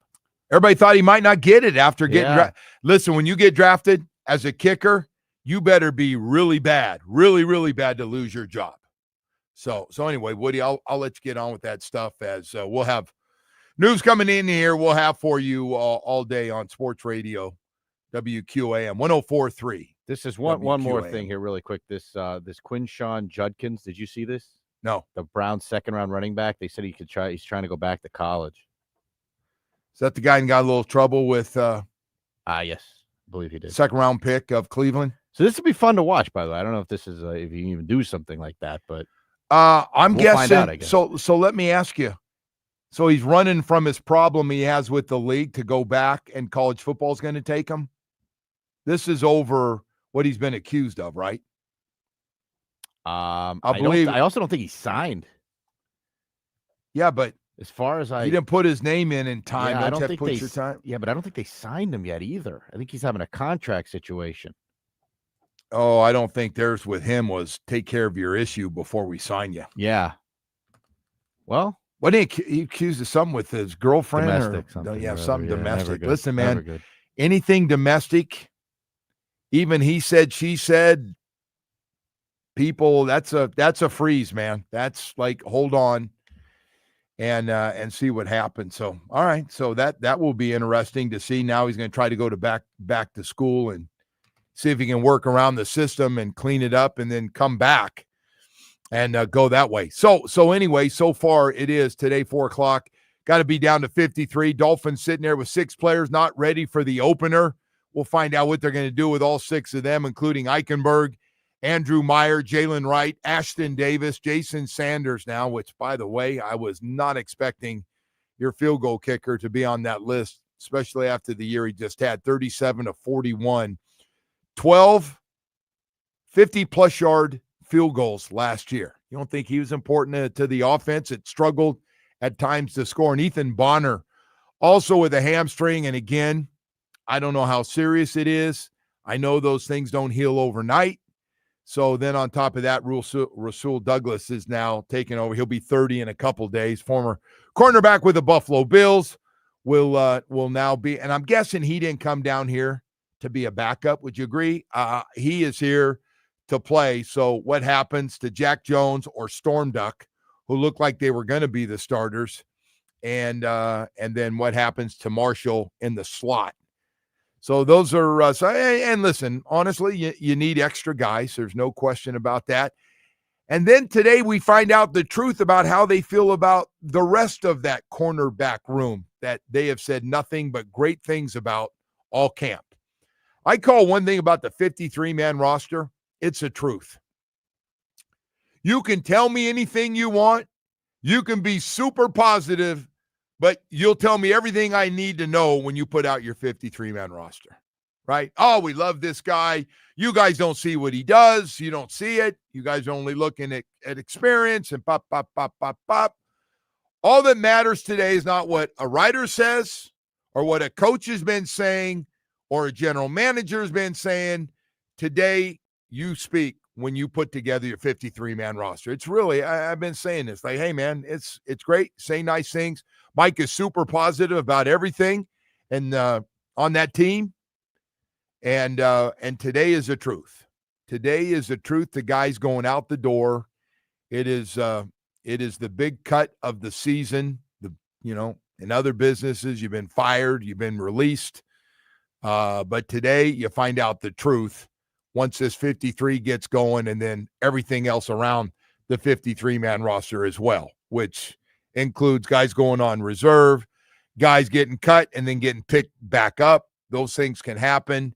And so we'll see what happens over there. It's going to be fun, man. This is actually a great day because you'll be getting information all day long as it happens. The teams will release the information. Some of our writers are getting the calls from agents, letting them know what's going on. And the big winner is going to be this draft class because 5 of the 7 guys in this draft class are going to play a lot of football against the Colts, either start or be rotation players into the offense and into the defense. So that's good news. And Ollie Gordon may be being the best news because it started with 4, and he was the only guy left in week 3 when they played their preseason football game against Jacksonville. That was it. And so anyway. Someone suggested here on the text, Joe, that Messi could sign with the Dolphins for the field goal situation. Yeah, but he bends everything. I don't think he kicks them straight. He's kind of, have you seen it? He can bend stuff in. I'm sure he can kick it straight if you asked him to. That'd be hilarious to have him out there. I'd be great for business. Oh, God. I'm joking about coming out to watch him in practice. Okay. Not going to put him in a game out there. Be good for business. No, I'd rather have Bailey out there. You know how I feel about selling jerseys. No, you're the first looking guy out for business. No, you're not. You're not actually. You're looking out to see dogpile. You're the great dogpiler. If things don't go well, you'll be dogpiling. You will be dogpiling like a crazy man. Messi would be a middle of the road NFL kicker. Would he not? No, that's a dumb thing. He's the best kicker like there is. That's the dumbest thing balls. you've ever. Now, let me just say the ball's shaped differently. You don't think he can kick. Let me just say it's one of the dumbest things you've ever said. First of all, it's not my idea. All of a sudden, but it does sound like a good idea. If you think that all of a sudden he can show up and he's just going to make him because he's the greatest soccer player of all time, that he's going to make 50-yard field goals is stupid. Why not? I mean, that's what he does for a living. He kicks balls for a living. He's going to kick your balls is what he's going to do. Stupid. That's funny. Real funny. You're on a roll, and then you say something. No, you know what? You go 5th grade on me. 5th grade sports is some of that stuff. You just went with that one. Hey, we've got. Hey, you know what? I want to see if Messi can kick a 50-yard field goal now. He probably can. He's probably kick a 70-yarder. He's probably better than the guy in Jacksonville. Okay, he's the greatest. Is that apparently. Your take? All right. Is that what's coming in? Signed Messi. That's one of the texts that came in. Okay. Put down the tequila. It's too early in the morning to be drinking that much tequila on the rocks, but it is good. It is good. Hey, Jimmy Johnson's going to join us when we come back. Have a little chat with Jimmy Johnson about this day, as well as the Canes in Notre Dame Sunday night. We'll have that next. Sports lives here. 105.